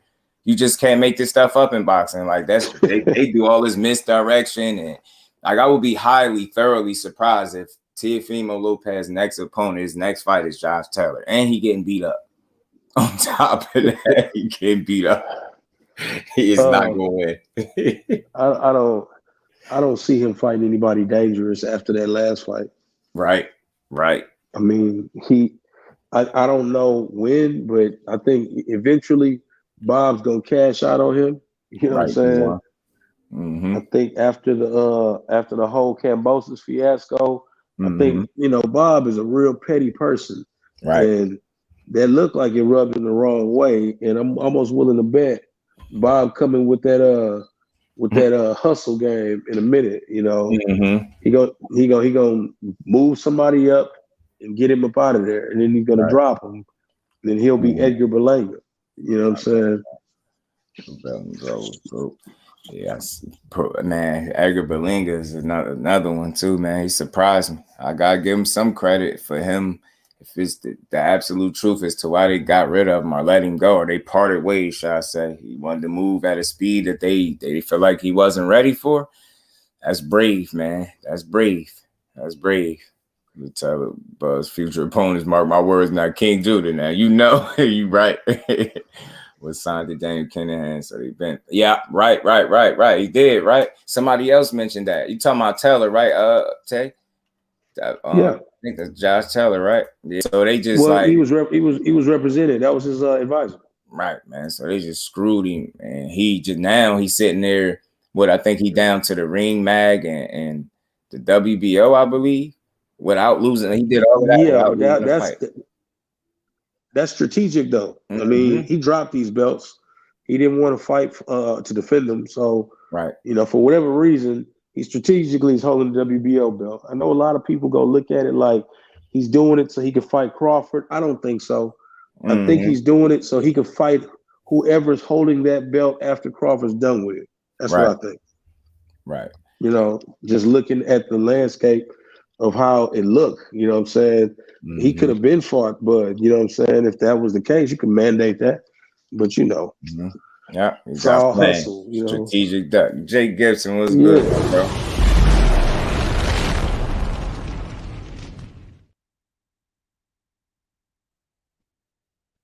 That's what's going on. Appreciate that, Tay. They got sold. Okay. I ain't know that. Just do notice. Say whoever loses, not who wins. Right. That's crazy. Whoever pays Regis needed time to pay. Regis is quick with that. You talking about Marvin? Yeah, Marv Nation or something like that. I think it was. Yeah, man. I call him Messy Marv. That was sloppy. That was sloppy, man. Oh, Puyo. Nope. Rosia. They said they felt like appreciate you pulling up too. They said they felt like he wasn't ready after seeing that Rancis Bartholomew performance. They felt like he needed a fight or two before they give him a title shot. I saluted them for that because I know the easy road is to try to diss him or, you know, kind of slight him in a way. Nah, that's a real assessment. I think that's a decision made by a team that truly made a real assessment and want to see that dude win. Like, the last thing you want to see is him get thrown in there prematurely and him lose because they could have crossed a few more T's and dotted some I's. Like, that'd be the worst thing. He got his career in front of him. So, and I think it's dope because they seen what a lot of us seen, some shakiness. And we talking about a title shot. You know what I'm saying? So you don't want to go into no title shot with your last performance looking shaky. You got buzzed up a little bit and then your stoppage was premature. So you had people pissed off about that. So I'm like, man, whoever, I hope, hopefully they made up, you know, they came up with that together, but that's a real decision to make. I really believe that. And it's dope for him to do it. It's only going to make him better to me in the long run. True. Yeah. So it's a smart move. I commend the Russells, man, for them making that move. A lot of people wouldn't have, and a lot of people would have probably been thinking money first, or let me just throw my guy in there. He ready, knowing damn well he not, or just hoping that they could correct the wrongs and get in there. And nah, they ain't. It's like they didn't do that. You know what I'm saying? I think it's smart. It was a smart move because it would have been a risky fight for him. You know what I'm saying? So he just it would have been. Tighten some things up, man. You right there. It's just like, you know, some quick tweaks. You know what I mean? Some, you know, attention to detail, fix some things, and then that stop being overly aggressive too. That's gonna hurt you too. Being overly aggressive like that, man. Like dudes, that's hurt all the dudes like that. Right. Because it's like guys are starting to learn how to deal with that a lot better, man. And they're using your overly aggressive nature against you, and that's what was happening. Using your momentum against you. Right. I'm like, that happened to Gary Antoine, but he hasn't paid for it with the loss. Right. But that's really, we could talk about how this kid can't box, but that's really Rolly's problem. You know, Then in addition to that, I'll take it to a more refined level. El Rayo. That's what happened to him. You know what I'm saying? I mean, a lot of the overly aggressive guys, they're getting figured out, you know, and it's like one shot doing it. You know what I'm saying? Right. Yep. Somebody in my comments now asking me about that. I wish people would either, or maybe he just really asking, not trolling, but if you think I just pull stuff out of nowhere, like I read this stuff and you see this stuff, like people gotta start keeping up. But that is what I'm for if they didn't catch it. I damn sure read about this whole, situation with Gary Antoine and the fight that they highlighted. Why they felt like, you need to take a step or two back. I forget the name they threw in there too. It was some name that it wasn't Gary Antoine or Misty Gary, but it seemed like that was a team call right there, like a real assessment. They like, bro, you go in there with them holes in your game against a champion, you could very well lose, and then you don't know when you're gonna get an opportunity if that happens. There's no need to go all the way back to the drawing board if you only need to go back to just make a few corrections. You get what I'm saying? If you can call a timeout, right, it's better than trying to run through it and lose and then have to go regroup. Right, bro. Exactly. Right. And I think that is just, again, in the long run, it's about longevity anyway. And if you ever hear how these young dudes talk, he a real intelligent dude. So I'm pretty sure he understood the move and just given his character and his the way he think, I don't think he had a problem with this. I think he seemed like the kind of guy could have really looked at his fight and said, yeah, I'm right on point with you. And we need to go make some corrections real quick, man. Appreciate you, D1, as always, my bro. We here every day. I'll be here tomorrow too, calling them fights as well. So we gon' the grind never stops. Never. Yeah, man. But yeah, salute to Gary Antoine, man. Team Russell, man. That's dope. That a lot of people, I don't care what you say, a lot of people when they did that, it threw their man in there to the slaughter, and it would have got real bad. You know what I mean? So majority of people will. Yeah, we definitely don't need to see that happen to him. They're gonna look for that payday and be like, "Fuck it, I'm gonna do it." Right.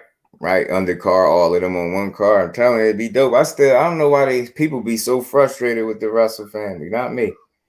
I just think Mr. Gary, he might have overstayed his welcome at 26. I think he should have moved out of featherweight a long time ago to kind of get rid of that whole nobody want to fight me kind of deal. And I feel like one way to at least attempt to address that issue is to go up one weight class, and it's no way everybody's gonna duck you there too. You know what I mean? That's the way you fix the issue. And it's like imagine this fight tomorrow. It was Shaki Foster versus Mr. Gary Russell. At 130. That's what that's supposed to be. Really, it shouldn't be Ray Vargas there. Really? I mean, but really, right. I think when we overstay our welcomes, we miss those opportunities. I'll take you a whole other direction. Right. And this is just pulling from my mind. I feel and people might disagree with this, and it's cool. I get it. I thought about this a while though. I figured that Gary Antoine Russell, Mr. Gary Russell, and Antonio Russell should have left and signed a contract through DAZN, the Matchroom, and put on Russell cards. And went on European bum bash tours, and I would have been front row for that. You know what I'm saying? Just to know that they're gonna be constantly fighting, they're gonna be seen, they're gonna be talked about. I would have loved that. Because I'm gonna be honest with you, people may disagree, but I don't think PBC takes good care of them, but I would love to have seen them on another network getting it in, as opposed to the mystique and then they not really fighting. So Right. Yeah, I had heard it was I had heard it was something with that paperwork or that term sheet or something that they had sent the man. I heard that something was missing, something key was missing off that term sheet. I think they try to pull a fast one. I kind of forget some of that situation with the Gary Russell. A lot of the situation with that was a term sheet. Term sheet, right? Term sheet. Yeah, right. And as opposed to redlining it, he didn't like what it initially said. You know what I'm saying? It should have been redlined, sent back, cleaned up. That's a negotiation. I'm not putting it on Gary, but at the same time, you just got to follow through with negotiations. You know what I'm saying? Right. You know, if you tell somebody, hey, I don't like that, I want this, Right. You know, hey, that's part of negotiating. And not just, oh, this is an issue, and then you just stop right there. That's that. And then how you you throw gonna your get hands business up. done? Yeah. Mm-hmm. Right. And walk away from the table and then go fight Polynesian sauce. I mean, you know. Yeah. It's crazy, man. Like, and then that big jump like that, you would have been willing to jump like that. And the reason why I felt like I was on to something a couple years back, I didn't even have no channel. And I used to say he should have been moved out of 26, because now you fast forward to today, you know, one loss later after you losing to Max Io, getting your belt took. Now you talking about going to 130 when you could have saved yourself a loss, some years of inactivity and everything by doing that. You could have made that move a lot longer, long time ago. He's a stubborn dude. I still like him, but he is a stubborn dude to me. He should have fought Devin Haney. It'd have been the highest payday he ever got. Who wouldn't have tuned into the fight? $2 million. And Come then on, an man. extra, what was like an extra 500,000 if he won? Come on, man. I'm about to beat your ass. That's me. Right? You know you give him quick too. Quick. And y'all paying me? Man, I'm in there. Yeah. In there. And it's a kid that's according to you. It's a kid. He can't do nothing with you, right? Get in there and beat his ass then. Right. And it's funny that people should have used this method on Devin Haney. I watched Devin Haney go use this method on people. Mm-hmm. No, man. Oh, you ready to fight in Australia twice? Mm-hmm. Right. All right. You know what I'm saying? Yeah. All right, bet. That's what we doing. Down under twice. Bet. Gotcha. My dad can't come. Bet. I'm on my way. I heard something about that with Kello, about him being a multiple fight deal or something that he wasn't cool with. It was a bunch of like what it was is that if he appears on that network, he'll owe another fight or two or something like that to that network. So Kello, in my mind, for a guy that's inactive, might be a good idea, you know. Because that's a way to get you off of the couch. At least contractually, that's getting you off the couch. Or somebody gonna have to pay me. Yeah, and your biggest problem is what? You know what I mean? You want to get compensated and then fights.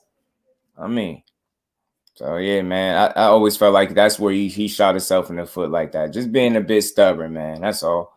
I mean, it is what it is, but he still got something left if he get to it. You know what I'm saying? If he get to it, I think he got enough left in the tank to go whoop somebody elite. I do think that. Yeah. I'm not gonna say who, but I don't. Right. I'm not gonna say a particular name on it, but he could whoop a name brand guy still, you know. But it's up to him. I didn't hear anything about it, Jeff, about him having a rematch clause. I wonder. I tell you what, man, I'm really pulling for Tony Harrison. I like the stuff he was saying in that interview. I like where his head is at, focus. You know what I mean? If he pull this off, that's Charlo Harrison 3, man. That's a trilogy boxing need, bro.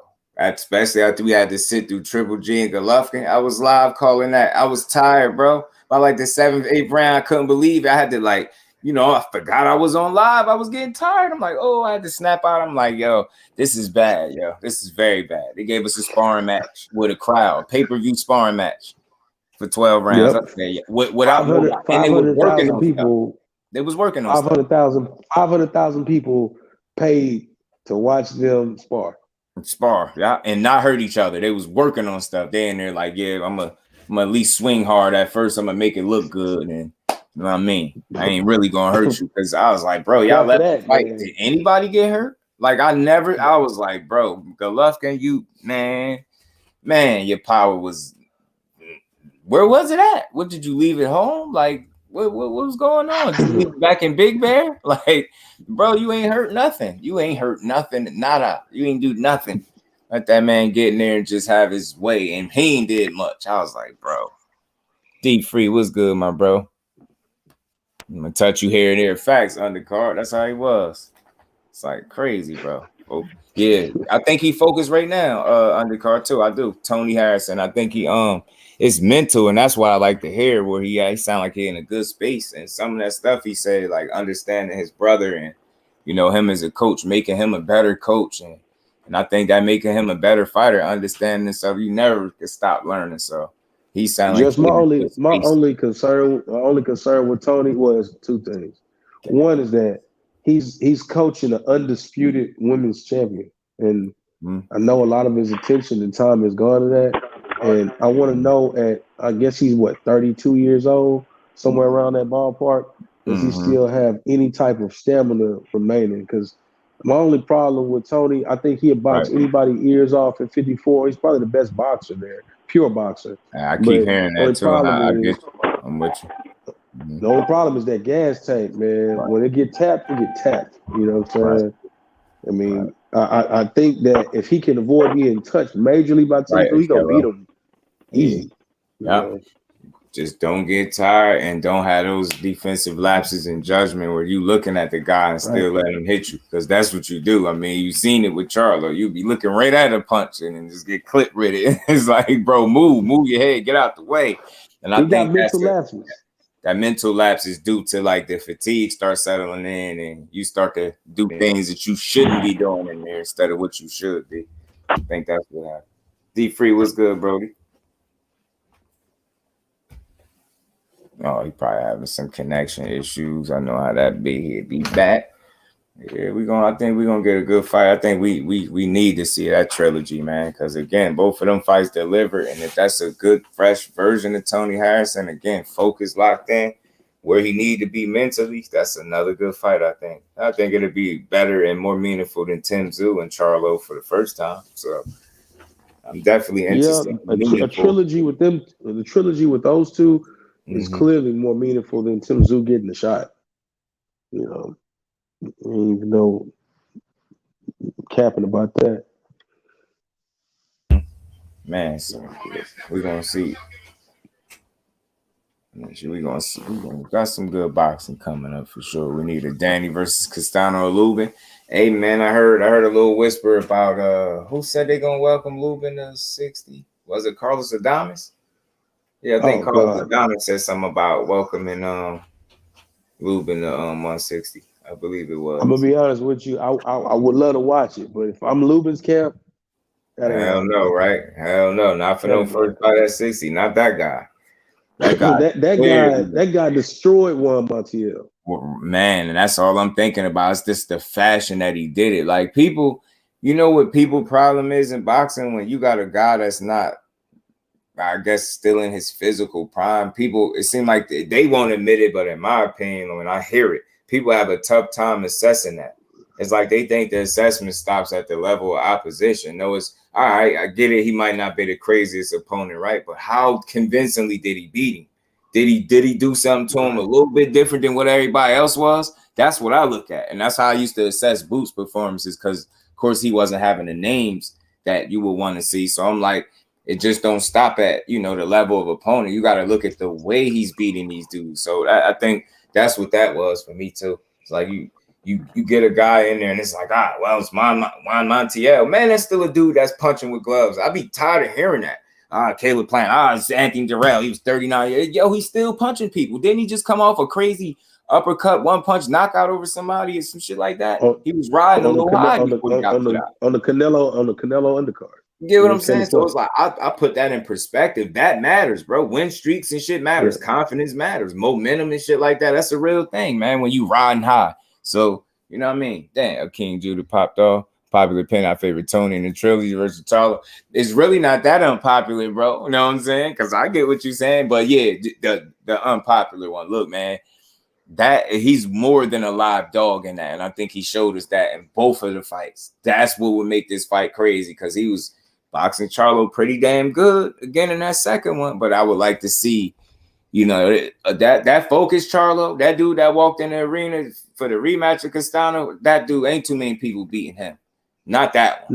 Not at 54. You get what I'm saying? Not that guy. He came in there. As soon as I seen the way he was walking in, I said, I just didn't like, not that I'm in the arena, but I'm looking from the screen like, man, it's a sense of calm over this dude right now. All the way there, he don't look angry. He don't look like he got that unnecessary mad energy with him. He just went in there smoothly, calmly, and embraced the moment and then performed to the best of his ability. No back against the rope. He stood his ground a bit more. He boxed and moved better. And he created the fact that he, not the knockout, but he created separation in the fight to show you a level and skill. Then he knocked him out. You get what I'm saying? I was glad that it wasn't like an even fight. Then he gets a knockout. I like the fact that he created showed some separation, and then hurt him, broke him down, got him out of there. Like, man, hell of a performance from Charlo, man. The second fight made me question what was his mentality in the first one. Because the first fight, he went and parked on the ropes. Right. And sat there the whole time. Yeah. And the second fight, he came out, like how you said, how he showed up, just said, man, let me get this dude up out of here. Mm-hmm. You know, he was very calm about it. Right. You know, and right. And he listened. Like I said, that's a clear-headed Charlo right there. That guy is the more dangerous guy, not the one that looked mad as hell before the fight. Not that guy. That one that walked in there in that rematch. It was something totally different. And his performance, it showed it. No back being up against the ropes, backing his dude down, picking the right shots, actually hearing the instructions, listening, and then executing. Like, yeah, you just couldn't have had a better night. Yo, broke that man down the way you did. I'm like, man, that's why I got faith in Charlo as a fighter, man. He always been a good boxer. You remember when he was with Ronnie Shields, he was looked at as the more of the boxer. And it's like Derrick James just gave him that bit more punch, that confidence, I guess, in his power. Hey, I was I was over there at the gym like a week ago, right? And man, listening to Ronnie tell me stories of his time with both of them, and then individually was like pretty crazy. You know what I'm saying? The man told me, you know, Jamel was like way more dedicated, you know what I'm saying, than Jamal at the time. Wow. You know, and he told me there was one point in time where he kicked Jamal out the gym, you know what I'm saying, and told him he couldn't come back. And man, he said every day he kept coming back, trying to get him on. He's like, I'll tell you what, you come out here and do what you need to do, we'll see. It was like that, you know. So I could see how he kind of customarily deconstructed Jamal for him to build him back up, for him to still be there. And Jamel was different. He had a different kind of focus. Right. You know, which why he's over there with Derrick James. But being over there, what I see, bro, is that when guys are at least 3 fights in with Derrick James, you're gonna have a problem on your hands. That's what I see. Right. If they can get 3 or more fights in with him and kind of master his game plan, it's very difficult to beat him. Yeah. You know? Right.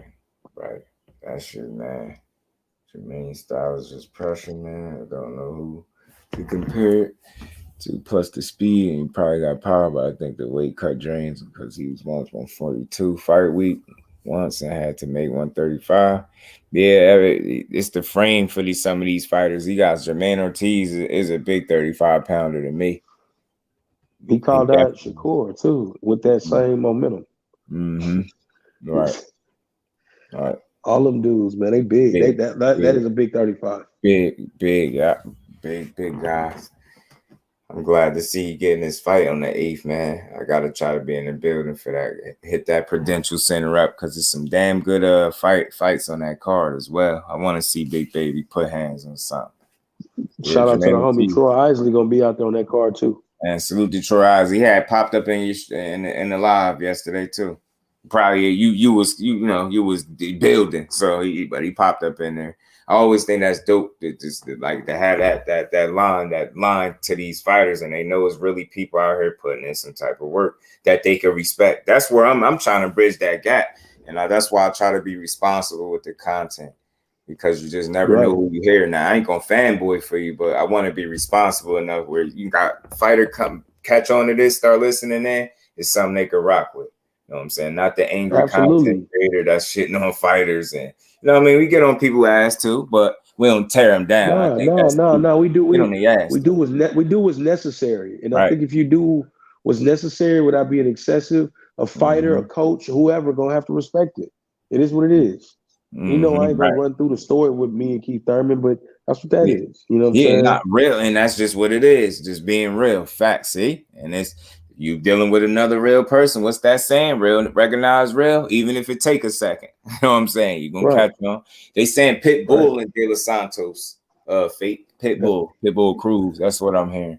That's the way they going. On Big Baby shoot. Yeah, I seen shoot fight too. Rivera ain't gonna do that. Rivera not gonna do that after that last loss. Ortiz. It wouldn't Oh be a good yeah, move. yeah. Of course not. Yeah, it'll be a solid fight. Ortiz can make a lot of good fights for people, yo. Him, Nakatila too, man. They need to start shaking it up. Murataya, they need to get him more in the mix. It's a lot of fighters to be mixing up, man. It's a lot of ass whoopings to be had. It's gonna be some people getting beat up soon. I hope, because he won. He won them ones. Robert Garcia got him another one. Boy ass can fight, man. Yeah, he can. Right. How long is he gonna be there? Is the question. Oh yeah. Right. People find the escape route after a little while over there for some reason. Mm-hmm. I don't care what division we talking about. Mm-hmm. Heavyweight, welterweight, don't matter. Right. Let's see. What's up, Jordan? Oh, Nakatila moved up. Yeah, the 35 now, I believe. Rivera going to 40. That wouldn't be a bad thing. He got the frame for it, right? Rivera? Yeah. Michelle. Yeah.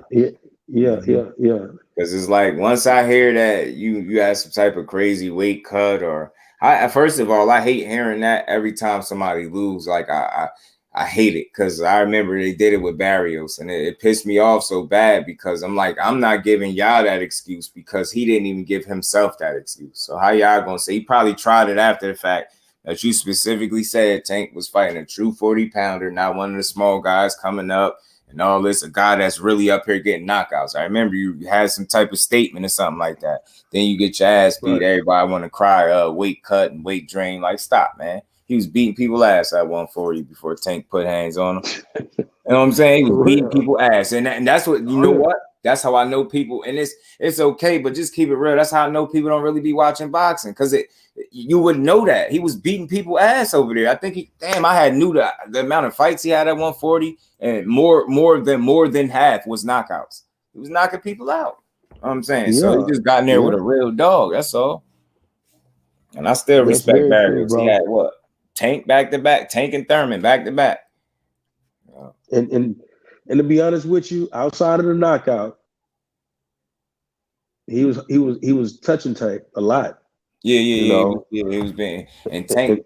I remember him saying, I think after that fight somewhere, that he was a little more like careful, because he was feeling like this dude could punch. I think they was telling him he could punch, and he was treating it like, yo, I gotta make sure he don't, But he said, had he known, like, not saying he couldn't punch, but I think he was surprised at how well he was able to deal with Barrios' power. And I think you did see a little switch. Tank do got that switch when he start really stepping to you. You know what time it is when he do it. There was one point. Garcia. There was one point where he got hit, and he went all the way back to the ropes and kind of collected himself a little bit. Mm-hmm. And he kind of smirked at him like, okay, But Mario Barrios is fighting on the undercard tomorrow with Santiago. I see you, Fate. Yeah, and that's good to see. He fighting Jovannie Santiago, the one Broner fought. So, like I said, I think they just put him in the fight. I had him in the thumbnail too. I just think they put him in a fight that he could win. I ain't saying easy fight, but his last two fights was Tank and Keith Thurman, if you want to be honest. He fought two champions back to back. So it's like, gotta respect it. I'm just different. I want to have different conversation. Not all this. This one ass, this a bad fighter. It's like we be having these conversations. Every fighter be shitty on the way up. It's like, when people talk about Keyshawn Davis, they don't give him enough credit. Yo, the dude fighting 30+ fight veterans with less than 10 fights. That is a test in and of itself. I just don't know, what do you expect?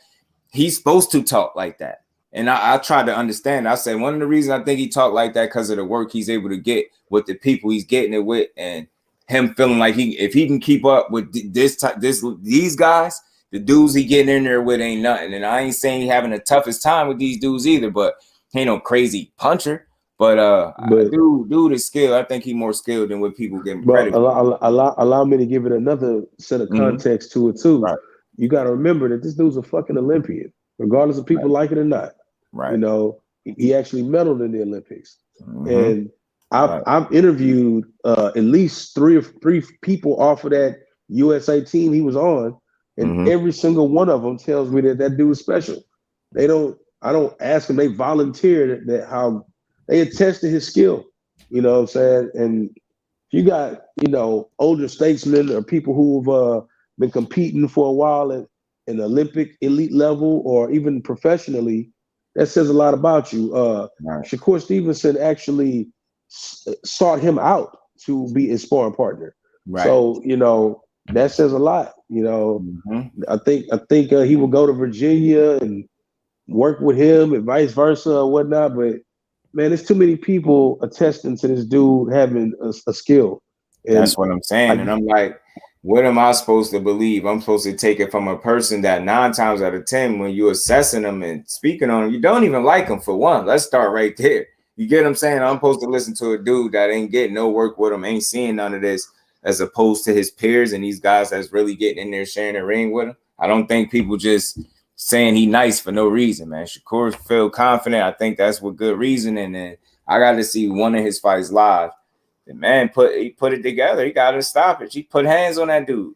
Put hands on him. I'm like, I like Keyshawn Davis, man. I get it. I just try to understand the bravado because I look at it like this. You take punching in the head for a living, bro.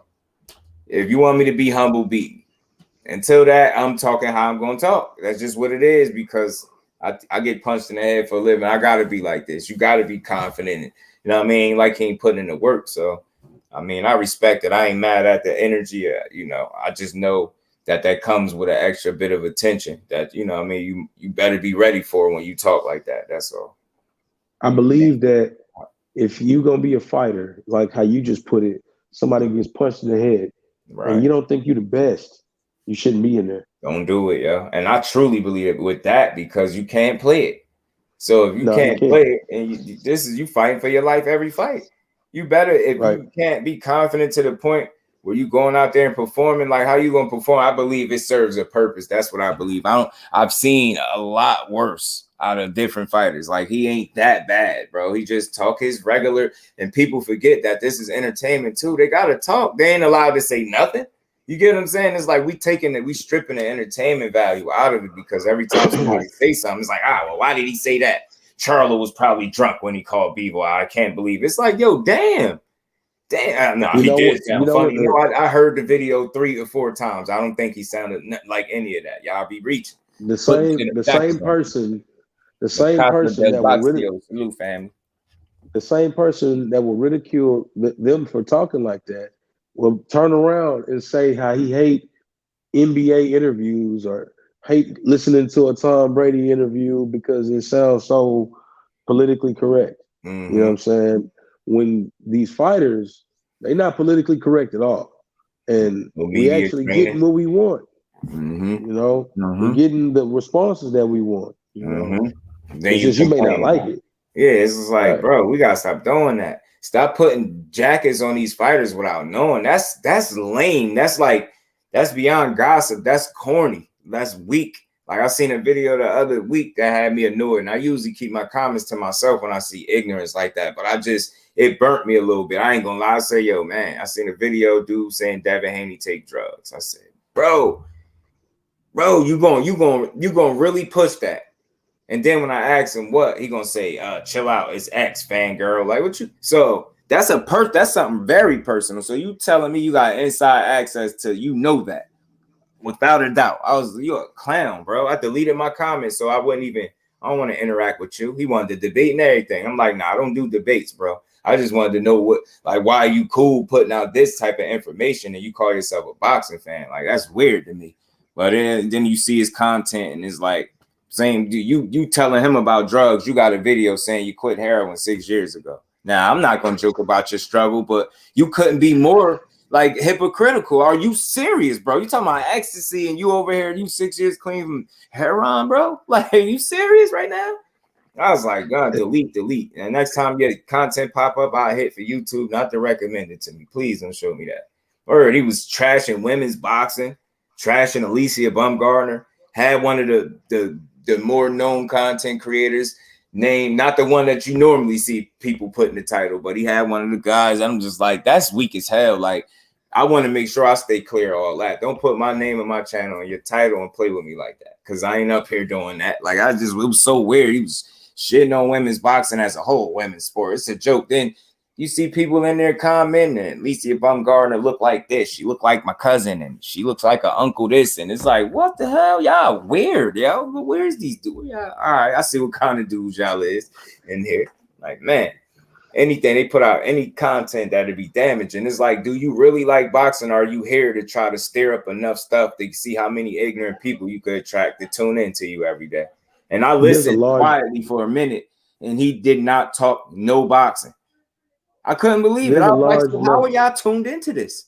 He ain't talking about nothing. There's a large level of people who would like to ridicule something just because they know other people rock with it, not because they truly feel like that. Right. You know, they just know that this will ruffle some feathers if I complain about it or if I disrespect it or whatever. You know, that's what a lot of people do. We call it a troll now, but you know, it's the same shit.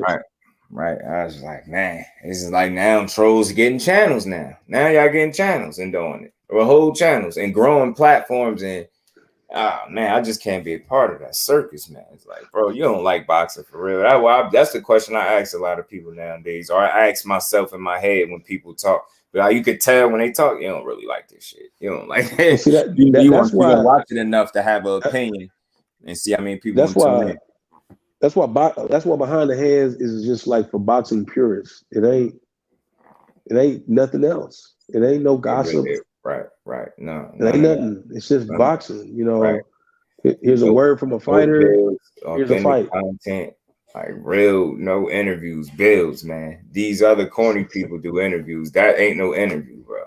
Time you got dudes comfortable, smiling, laughing, getting deep diving into stories. Like those don't be the interviews, man. Like they appreciate the energy, the questions. No one engage, like not the shit that they, you know, how Cool Boy was like, they asking me all the same questions and this and that. It's like, man, you gotta ask the questions that everybody is not asking. You know what I'm saying? That shit make this shit flow.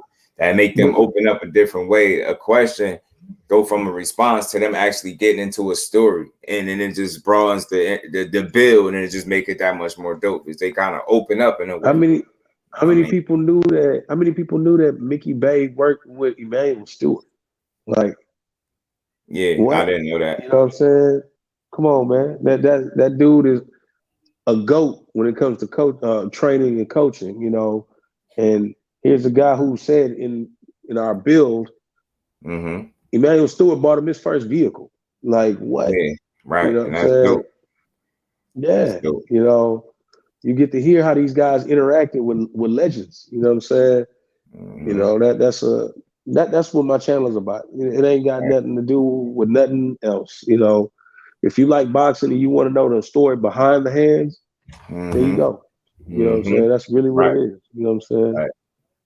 I mean, we could sit here and go back and forth with ideology of why we think this guy will win or that guy will win. But at the end of the day, a lot of that's just opinion based, you know, and 9 times out of 10, neither guy gonna be right. You know what I'm saying? But if you give it a real non-biased view like what you do, where you just kind of acknowledging what you see, the cards on the table is different. Right. You know what I'm saying? You know, not making one card worth more than another. Yeah, people don't see that. That's why I say if you call me biased, you weird and you not listening. You are not. I'm one of the most engaging people you're gonna find on here. And I'm gonna say that because I be everywhere and I see the difference. You can go tell I'm the most non-biased should never even come up when you speak to me, because it's like I'm the one that after you sat there and told me breakdown, even though it was 100% different from mine, you ain't never gonna hear me tell you wrong.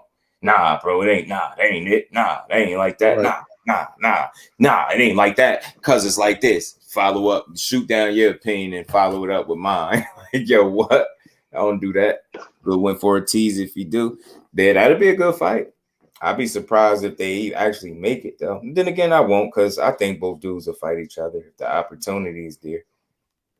Yeah, because if you win that fight, you actually amongst the doorstep of the elite people. You know, you're not necessarily in the box, but you at the door. And you could be chosen to be that next person. And then, too, that fight will move somebody up high in ranking. You know? Right. I mean, I mean, Let's see, man. realistically, Ortiz was doing a lot of talking about the summer. He was mainly touching on some amateur wins and stuff like that. Fought Boots, Gary Antoine, Edgar Berlanga, Teofimo. Got some names. I'm probably missing one or two, but he fought some people in there.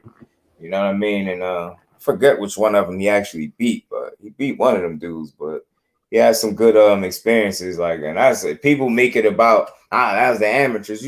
That's why y'all don't know how to have conversations that are dope. Like, that's because it was an amateur. Make it any less impressive, or that means you can't tell the story, or share the experience, his amateur experience with the audience. People are weird, man.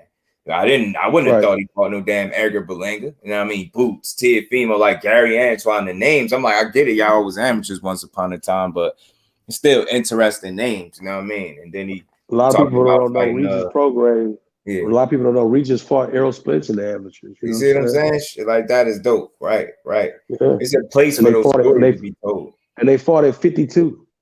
Man, that's crazy, man. Regis a dog, man. I'm always rock with Regis. If you don't root for Regis, you weird, man. Automatically right off bat, bro. That man just show up to fight, and he tell you how he fight. I ain't coming to box you. I'm coming to fuck you up. I'm coming to put hands on you, bro. You going to the hospital, man. Like, I love to talk. Everybody I fought, you ask them, they went and seen the doctor. I used to have his interviews all clipped in my brain. So I started clearing out space. I knew I should have left one of them. I used to just play them just to laugh at. It come toward the end of the stream, I just start playing the Regis interviews where he just be mad, spazzing. That's somebody I definitely want to interview. Man, I would tell that man, you fresh off not being mad. Say, man, I be at his gym watching him work, and he approach it like he's not a world champion. You know what I'm saying? See, like they got the sparring lines set up, and you got the people who gonna be sparring next, and he's standing there like waiting on his time to get in there, and he get in there like he ain't who he is. You know what I'm saying? Like, I love he's that. Still chomping at the bit to get in, chomping at the bit to get in that motherfucker. I think at the end of last year I watched a cool session, which was Regis Prograis and Shakur Foster sparring. That was amazing, But to watch them two get it in is dope because Regis is a real dog, man. I mean, a dog. He's different, He's different, I had a conversation with him at the fight that we had locally out here in my city, and I remember asking him, "What does he think about Devin Haney?" And he was like, "Oh, he could box, but man, that shit ain't gonna matter." I was like, "Damn," you know what I'm saying? Right. And he was just like, "Man, man, he gonna have some power coming in here with him." I mean, his confidence for what he bout is he know what he bout. He's not confused on his identity in boxing. Right. He's not looking like, oh yeah, I got a nah, he ain't like that. Win or lose, I'm rocking. Still understand that hunger still there. His drive to be great is still there. That's what make Regis dope, man. At 33 years old. Right. He dope. I went back and we was going back and forth about him and Josh Taylor fight so much. One day I just said, you know what? I'm going to go back and watch it myself. And I'm going to score it round by round. Man, did I have a pen and a notebook in front of me every round. I scored it for Regis, though. I think he won that fight. I think he edged it. And the reason why I was able to kind of see the play, because you got the announcers, the commentators. I see the biased behavior. I see the writing on the wall. I see what they're doing. When Regis working, y'all talking over his work.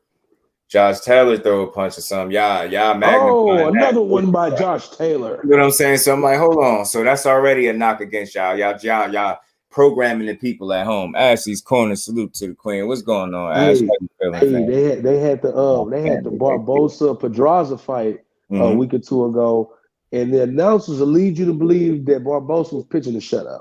They lead you to believe that. Right. When he wasn't winning every round. No, you know what I'm saying? No, I heard it was damn close. It was damn close. He won a UD. I mean, not even that. I mean, can I say hair? Because I fucking initially I think that was the one. Did I go to sleep early or something and miss it? I had to get up and watch it. I missed it. I think it was that one, yo. But I do. That's the first thing I heard, like how competitive the fight was. I was like, very competitive. Tio, you better go that way now. Ain't that the guy that called? You better save your career. That looked like a winnable fight, bro. You might could pull it off. But let's see where his head is at. Let's see if he really negotiating with an injured fighter or whatever. You know what I'm saying? But the luck that Tio got, he'll walk in there with Barbosa, and Barbosa be more focused than he's ever been in his life and beat Yeah, I'm telling you. And I would expect him to look even better against Tio. It's just, athletes raise their level when they know who they in there with. And the fact that he's been wanting to beat him up for a while, like it'll make that fight fun.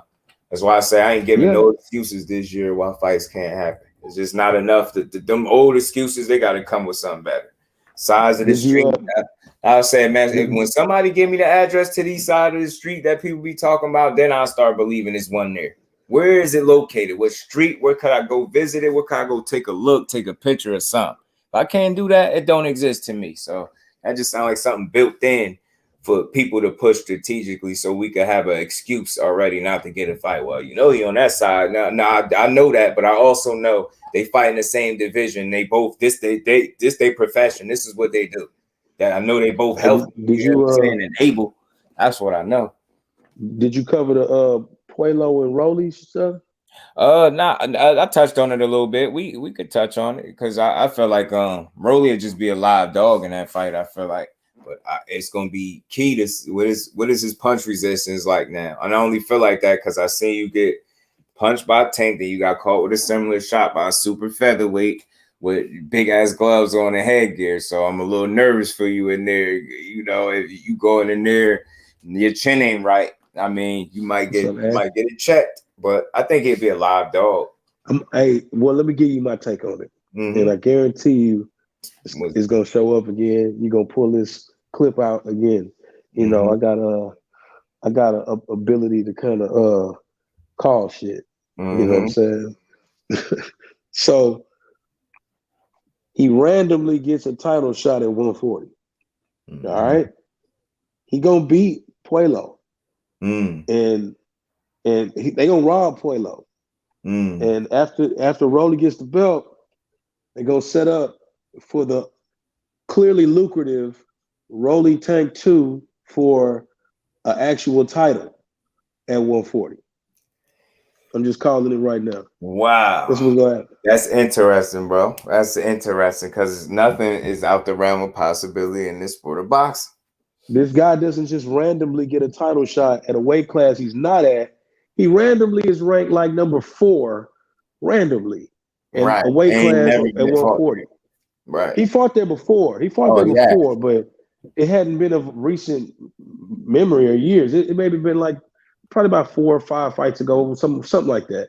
But he fought at 140 a while ago. He doesn't have any jurisdiction there. And then he loses to Tank, and then all of a sudden he's ranked at 140. So I look at that as somebody who's about to be the bridge for a Tank to comfortably go to 140 and fight a guy he could beat and be an actual champion.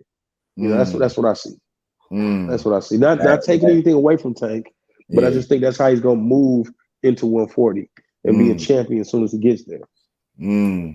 That'd be a hell of a setup too. Because I'm telling you, what's funny is, Rolly say a lot of stuff, but sometimes some of the stuff you wonder what makes him say that stuff. Like, what makes you think? Because he was very adamant that he was getting another Tank fight. You know what I mean? So just to say, I'm gonna go, like, if it happened, I'm gonna remember how adamant he was talking about he gonna fight him again. And I'm gonna remember, I'm like, oh, so did you know something, or did you just have an idea? Are they telling you something? Like, you know what I mean? Yeah, Ash, that's a damn good theory right there, bro. And it seemed reasonable. It seemed like it's something that could happen. Word. I think Alberto Puello, I've watched him fight quite a bit, man. He got a lot of holes in his game, but he willing to throw punches from everywhere, really. And he wild like Rolly to a degree. You know what I'm saying? But I think as long as Rolly don't get dropped, they're going to rob Puello and give it to Rolly. Then you're going to hear Rolly tell everybody that Tank is scared of him and he doesn't want to fight him.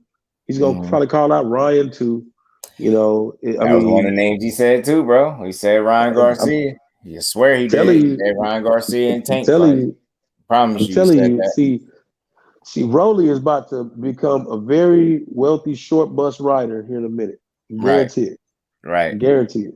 Right. You know As you know, you be on it anyway. You be on it so you can get a chance at the belt. Right. That's crazy, man. It's not crazy. It's business. It's strategic. It's slick. It's like that's one hell of a play, man. I'm telling you. But again, that's maybe why he whispers some of the things he say, or he shouts some of the things he be shouting. He's not just talking out the side of his neck. That's what I was starting to feel. Slow as we like him to be, people want him to seem like he's slow and whatever. Nah, he knows what's about to happen. He could be slow, whatever, but he knows where he's projected to go, you know. And then a lot of people don't put two and two together with him in general. How is Rolly even anybody? How? Tank loss? No, before that. How is he even on the chessboard? How is that guy who did what he do, jiu-jitsu or something like that? Yeah, right. How is that guy on the boxing chessboard at this level? How? How? Floyd. And then when you go do your homework, you see that Floyd and Rolly's dad have been cool for 30 years. You know what I'm saying? The Mayweather and the Romero family are close. Right. But that's game that a lot of people don't see all the way out. You know, that dude is a literal pawn in a TMT play or a PBC play or however you want to put it together, but he a pawn and he's okay with his position. You know, he's getting paid to be that. So I feel him, but it's clear if you look closely. Go look up Rolly Romero's father. I guarantee you find pictures of him and Floyd. You know, before Rolly was born. Wow. So yeah, that's crazy. Yeah, that's crazy. That's crazy. Yeah, when you think of it, that's crazy. So damn, that's crazy. So people ain't even looking like, how is this guy even on the board? That's how. You know what I'm saying? Yeah. Because he don't have any skill that will make somebody go, hey man, this is the guy, man. I mean, nothing against his coach and trainer, but who the hell is he? Right. You know what I'm saying? Right. Come on, man. He didn't show up with Derrick James. He didn't show up with Freddie Roach. He didn't show up with Ryan Garcia. He showed up with a nigga named Bullet. Bullet Cromwell. Sorry, they made that name up. Man, they made that name up. He a real deal creative player, bro. I swear he is, bro. Name and all, man. Yeah, man. When you get ready to fight the championship fight on the video game, you fight a dude trained by Bullet Cromwell. You know what I mean? Yeah, I'm telling you, man. This is crazy, man. Sure Buzz Rolly about to come up on an opportunity. I definitely feel like he's a live dog. He rough. He could be maybe just roughing up. Then you think Julio don't punch that hard. He's not no puncher, bro. No, he's not. Rolly is gonna be around for that fight. You get what I'm saying? Like unless all he gotta do is be there. But dude don't punching like that to me. And Rolly is crazy enough to go for it. He ain't gonna be in that fight, not fight. He gonna fight you back. So that's one thing you can count on with him. That's probably the game plan. What we gonna do, Rolly? We're gonna fight him back. Right. That's the game just plan. fight him back. Yeah, he stepped to him and fight him back. You know, just fight him back. Right. Ain't that too complicated at all. Just don't get knocked out. We got the rest. Don't get knocked out, but fight him back, Rolly. We got you. And when Valero was playing Pacquiao, Valero probably starched Pacquiao. Now I don't know, but then that'd be a damn good fight. I know that, man. Now I'm going with Valero, man. Dude was dangerous as hell, man. At 35? I always felt like Thrill Hill salute, bro. I always felt like Manny is one of them ones that skated by, yo. He got by. I'm just sorry. He didn't know, just little ass. He got stopped a time or two though, bro. Yeah, like no, it's not like his resume and none. I'm saying like got by without getting caught up. You know what I mean? Little tiny guy, 8 divisions. I'm just like I have a hard time feeling like that little ass man was going to defy all odds and do some shit that nobody else did. And I always felt like he had a reason why he was able to do that. It just looked like he went from a teeny ass teenager type body frame to, you know, this little ass ripped up. And then as he went up in weight, I just never seen the weight fluctuation the way you kind of see it on fighters when they move up. He just, at any weight class, he looked like he been there. He go there, he looked like he been there. I was like, man. Then, you know, a couple people made comments, certain coaches and trainers through the years, but maybe not. I don't know. But the biggest red flag for me in his career was the I'm scared of needles bit. That one just did it for me. I was like, bro, you got tattoos. What the hell are you talking about? All right, wait. He you got tattoos, and according to him, he used to use meth and crack before he started fighting. Yo, so what the hell? Yeah, that blew my mind when he revealed that. I was like, what? Like, bro, you lived a whole real life, bro. You went through it first, like you was Manny Pacquiao was the most successful crackhead of all time. This is what I'm saying, all time, bro. Golly, bro. Man, Rolly won. I'm telling you, bro, it's the Rolly show all over again. Now he gonna be back on. Remember, he was talking about DP Rocker, my bro. What's good with it, DP? Remember, he was short, bro. It's Rolly Tammy's cousin from South Park. Remember, he was talking about Rolly broke. He was like, he win, he back on, y'all. He win, he back on. Yeah, he lost, but he got money. Yeah, Manny gets slept, wake up smiling like that. You know he different. Like not too many people could take an unexpected nap against their will, fighting somebody too many times and wake up just smiling like he won. I was like, yeah, Manny different. Make it easy to root for him when he like that. Manny is. Hey guys, what happened, guys? Right, D Free. I heard about that too. They try to add the extra ones. They broke it down. Method Man, literally. Y'all fools, man. DP. Called that boy Method Man, yo. Man, I couldn't believe when he released that though. Like when he said that. Like, why? What's the point of that? Yeah, for real, man. Why did he release that statement? Yeah. He just wanted to make you feel like, yeah, man, I don't know. He crazy. This dude is crazy. Man, Manny, salute to Manny. Manny, not only, I thought he was just going to retire from boxing. It appears that this man must have plans of retiring from life itself. Like he trying to retire from this physical plane that we on. Talk about wanting to fight Earl Spence and other for man, boy. Somebody gonna hurt you. You still want to fight with him. And you talking about Conor Ben, man. Conor Ben gonna been done. Put that benbuterol on you, man. I'm telling you, that benbuterol beating. You know what I'm saying? Clomiphene. Man out here taking, I don't know what the hell, female medic. I don't know. He's a strange dude. Birth control. If it happened. Right. Fate. That's crazy, right? No matter the resume, he did it, right? They be hating that stuff. I just feel like it's nothing is one way in boxing, man. And I think people, like I always say, people just be too mad.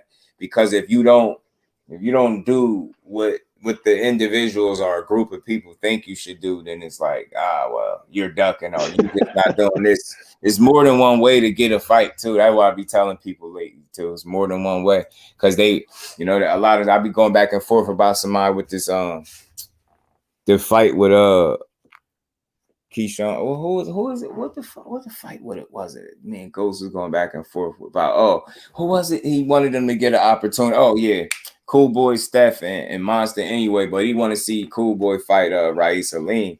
And I'm telling him, like, I get it. You just would expect, Cool Boy to say, you know what? Because you good, I'm gonna fight you. I'm like, sometimes that's not good enough. Like he's doing nothing more than being a guy with the hand raised, wanting the opportunity when the guy in Cool Boy got bigger opportunities in front of him. I said I'd wait for him to possibly get that fight. Why don't nobody put pressure on MJ Akhmadaliev like he ain't got titles? It's all on Cool Boy. No, Cool he's got the other two. You get what I'm saying? It's supposed to be undefeated. It's supposed to be undisputed going on right now. You get what I'm saying? And being that's not happening back. So I feel like what Akhmadaliev, you shouldn't be able to duck undisputed and a deserving contender. So pick one. All right, you don't want to fight Cool Boy. Won't you give Regis Prograis my opportunity? He beat his ass, beat Akhmadaliev, and there you go. You potentially got a Cool Boy fight. I mean, that's another alternative. It's not going to be the path you want by you trying to call him Scared Boy Steph. He's not going to fight you that way, bro. It's not going to happen. No, you're not talking about him in here. Just Keyshawn. You crazy. You love you some Keyshawn. You lucky. I rock with him. I seen him fight, so I know he can fight. I don't think the way. And we ain't never got to box again. Well. I already been getting these bet, but now it's time for you to get your just due. He actually said he ain't cut my clip off. He ain't cut my clip off that time. Salute to my baby girl, supporting the treacherous grind. But you said, damn, really have a chance to beat 2-division champ. Can't believe it. Yeah. Keyshawn is about D Free talking to you at this point. You know, she take all things as if you talking to her. Like when you talk about Keyshawn, I don't know where this came from. You might as well. He ain't on this next card. Is he? Yes, he is. He is on the card. April 8th. He on the April 8th card. Yeah. It should be Shakur, Keyshawn, Troy Isley, Jarrett, and then probably the Duke Reagan or Tiger Johnson.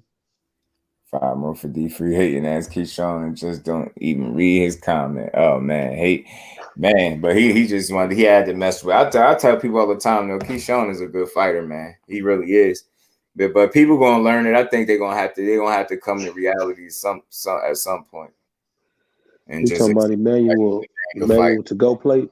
That's what I call him. Emmanuel to go plate. To go plate. That's what I call him. Emmanuel to go plate. Go plate his ass. You better do something. Yeah, he's a to go plate. Yeah, I mean, I'm like, okay. They just gonna box him up and leave. Right. That dude is right. I hope he really put a hurting on this dude, though. Really do. I hope he stop him. Yeah, because Ryan went life or death with him. Yeah, right. Put his ass, and he got to put his ass in the dirt. He is to go food. To go is food, right? To go food. To go plate. Bro, call him to go plate.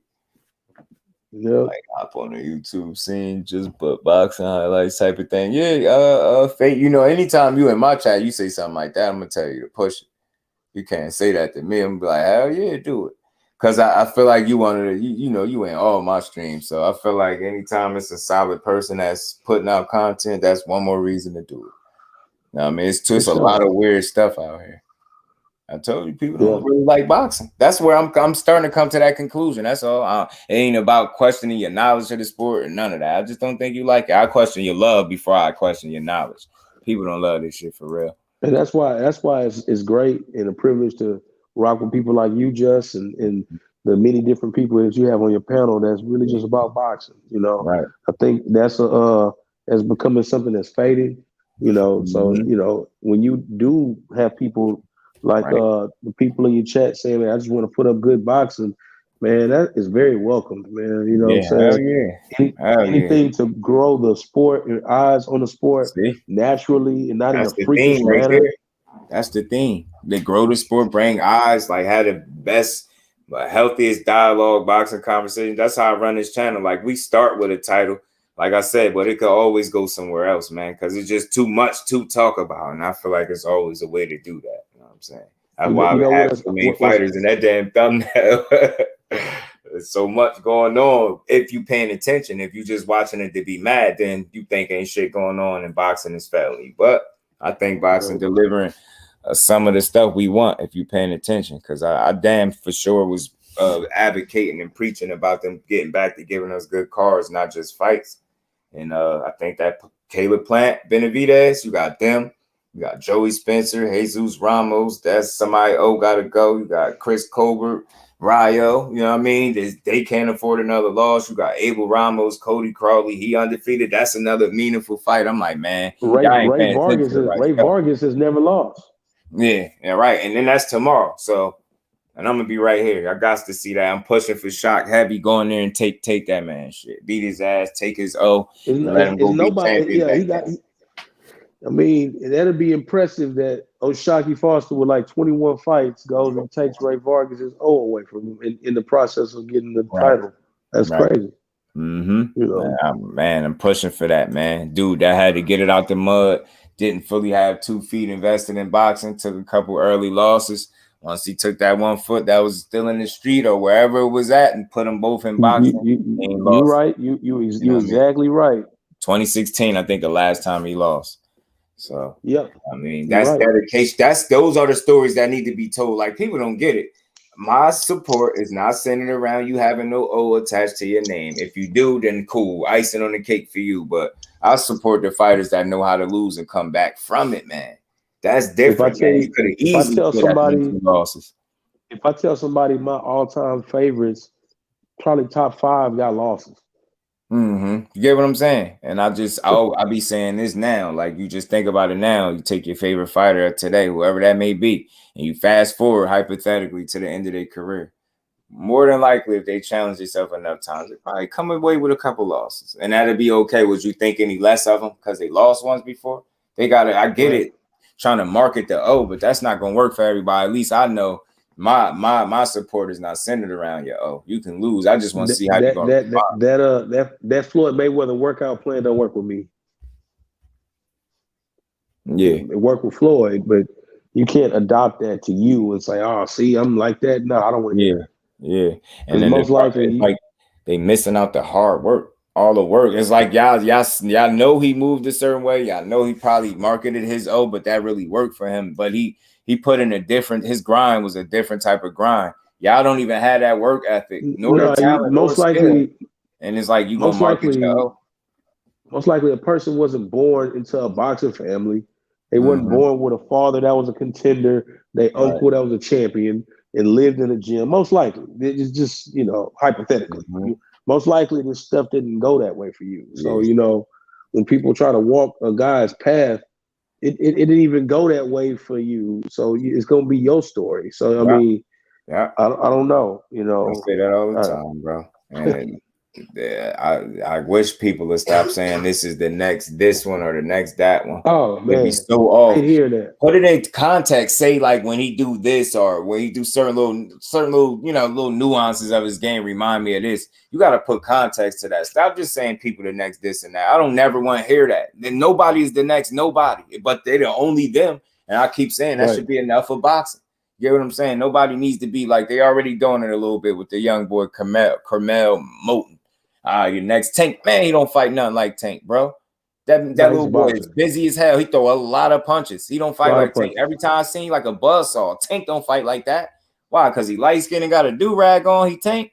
That man don't fight nothing like no Tank Davis, bro. Nothing like him.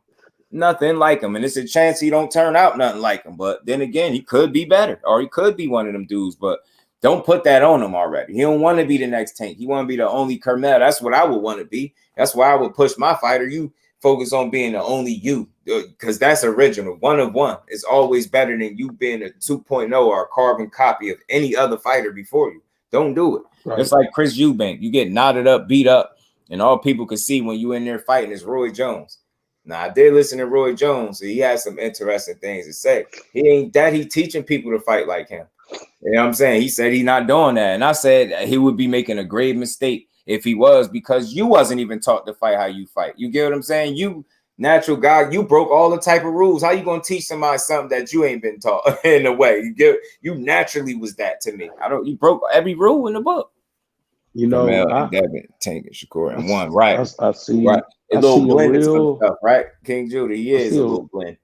I'm starting to get Roy as a trainer and coach. Starting to get used car salesman vibes, bro. Just saying. It ain't working. It ain't panning out, boy. You're tripping out here.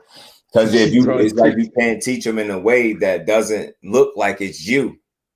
In a weird way, it's like that's what it's all looking like that, and it's like Chris Eubank, bro. You can't be no dollar store or Dollar General version of, you know what I mean? No damn Roy Jones, bro. Like, especially at 30 plus years old, you ought not never try to be like Roy.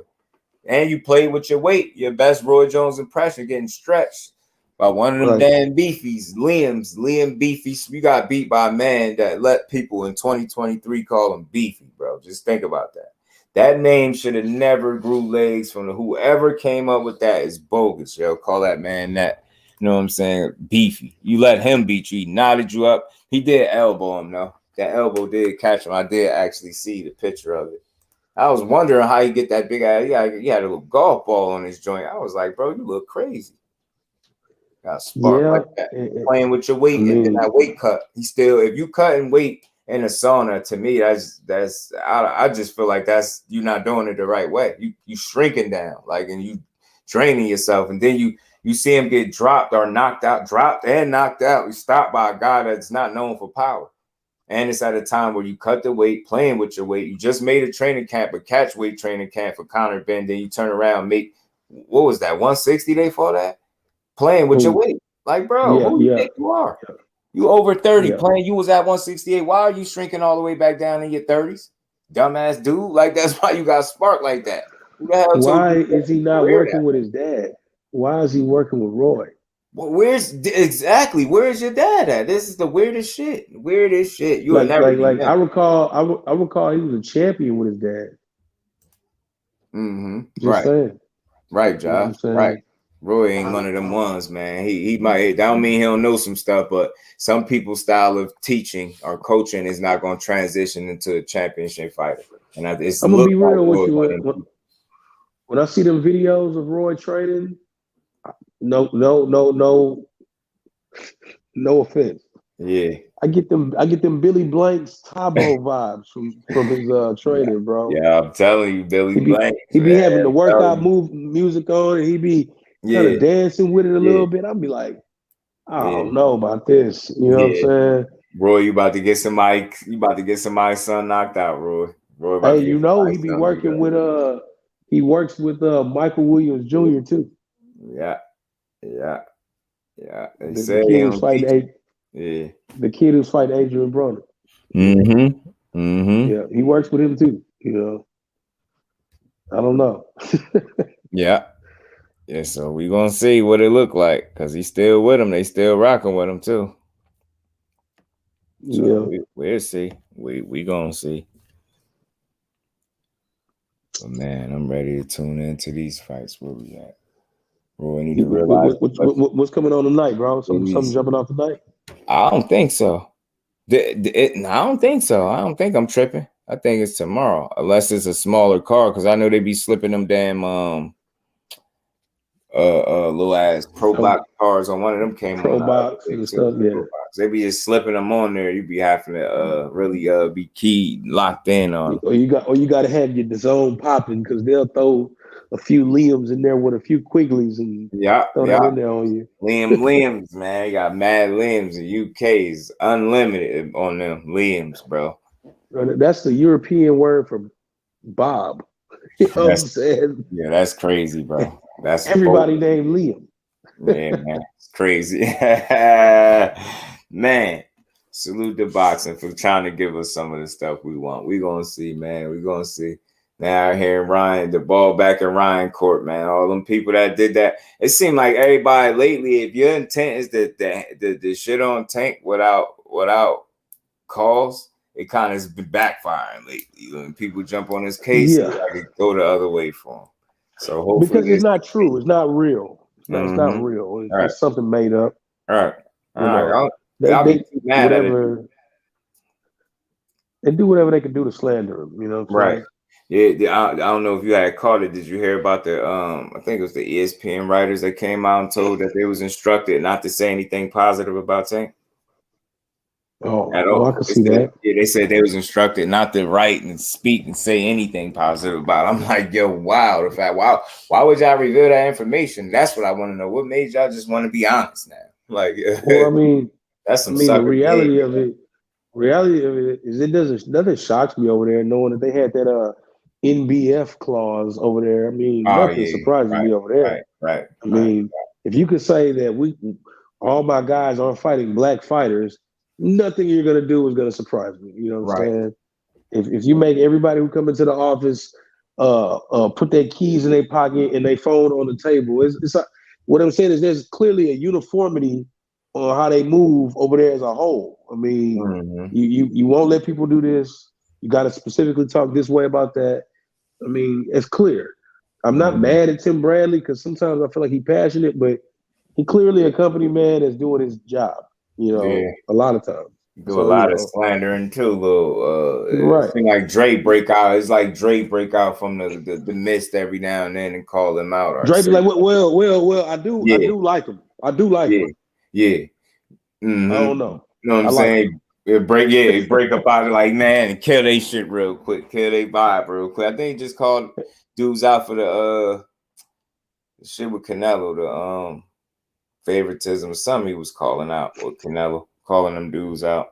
About time somebody need to say it because they be pissing me off. When they gonna give us the option to be able to mute individual mics, like far as being home? Like that shit, it should be a button where you could be like mute Tim Bradley's mic where I don't have to hear him. Like, man, I would love that so much. You remember on the NFL, the NFL used to have a NFL Pass feature to where you could watch the game, and the NBA did it for a while, where they got it focused on certain players, right, or a certain part of the floor or whatever. Yeah. They definitely can elevate to where I can select not to hear Bradley, and by their ratings, that will tell them who they don't need on their panel. You know? Right. That way we can rate the commentator. Start getting rid of some of these biased dudes trying to program people that's probably their first time watching boxing, and you trying to sway them to think a guy winning that's clearly getting beat up. That's the only reason why BLK lost me when they picked up Paulie. Yeah. Because nobody else was dealing with him. Why would y'all give him an avenue? Right.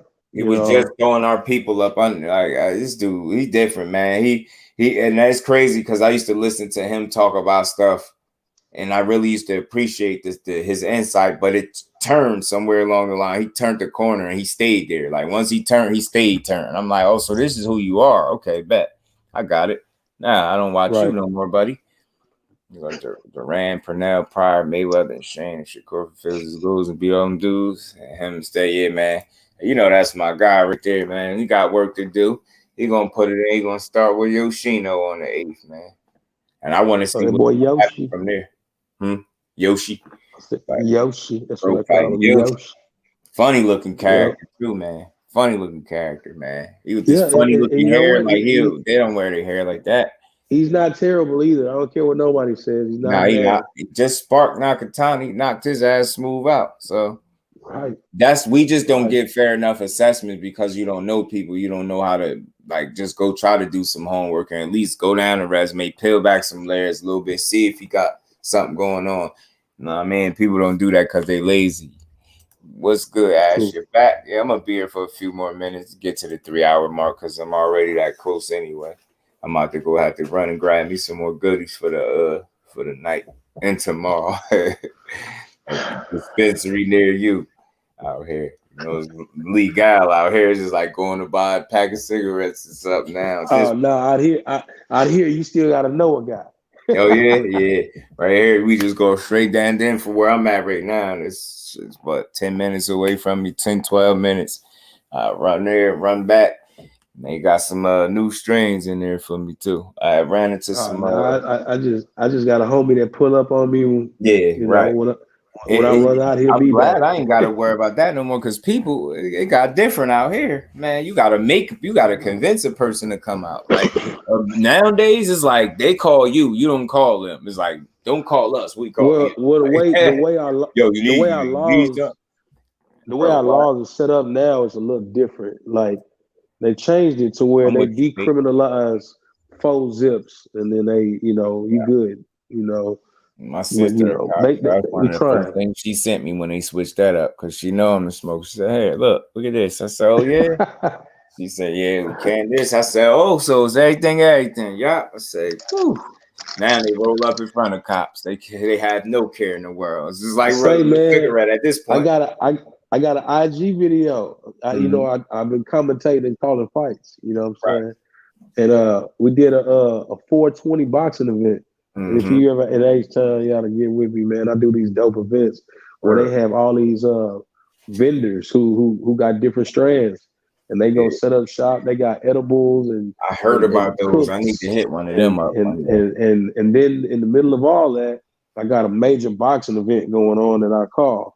And man, I'm in there just doing my thing, and the Houston Police Department walked in, and hey, how you doing? I'm like, good now, shit. I guess we good, And it was peaceful about it. Wasn't nobody tripping. They let us do our thing, But yeah, man. I mean, it's changing slowly, but slowly but surely, it got to. And now, Fate, I don't think that's why I put Jack Catterall robbed again because the fight was a robbery straight up.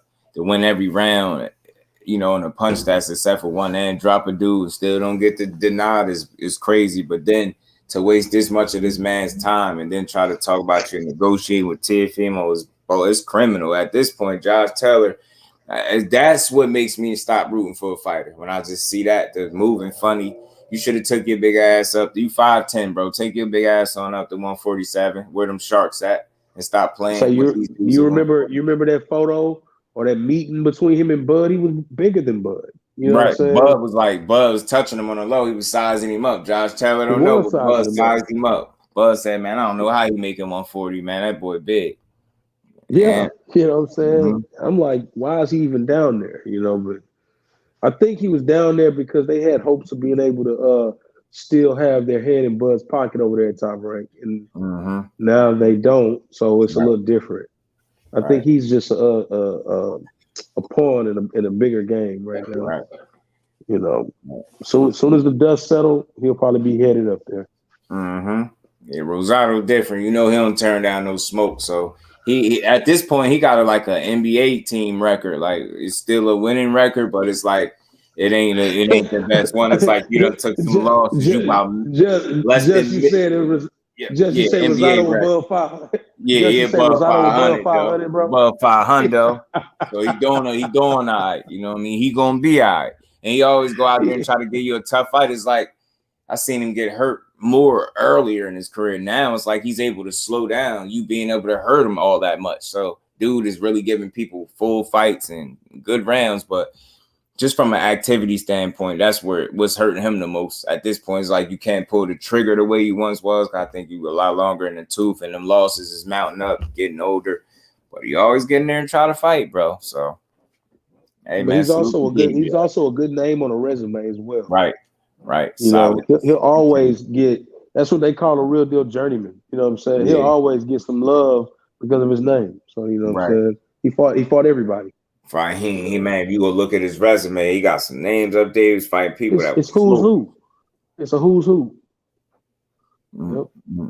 But hey, Just man, I know you getting ready to do your thing, man. I'm about to hop off, man. You know, and do my thing, bro. So you already know we here every day, so I just want to swing in. I don't never come through like I should. So man, you know, we here. So you know, I'm here every day, bro.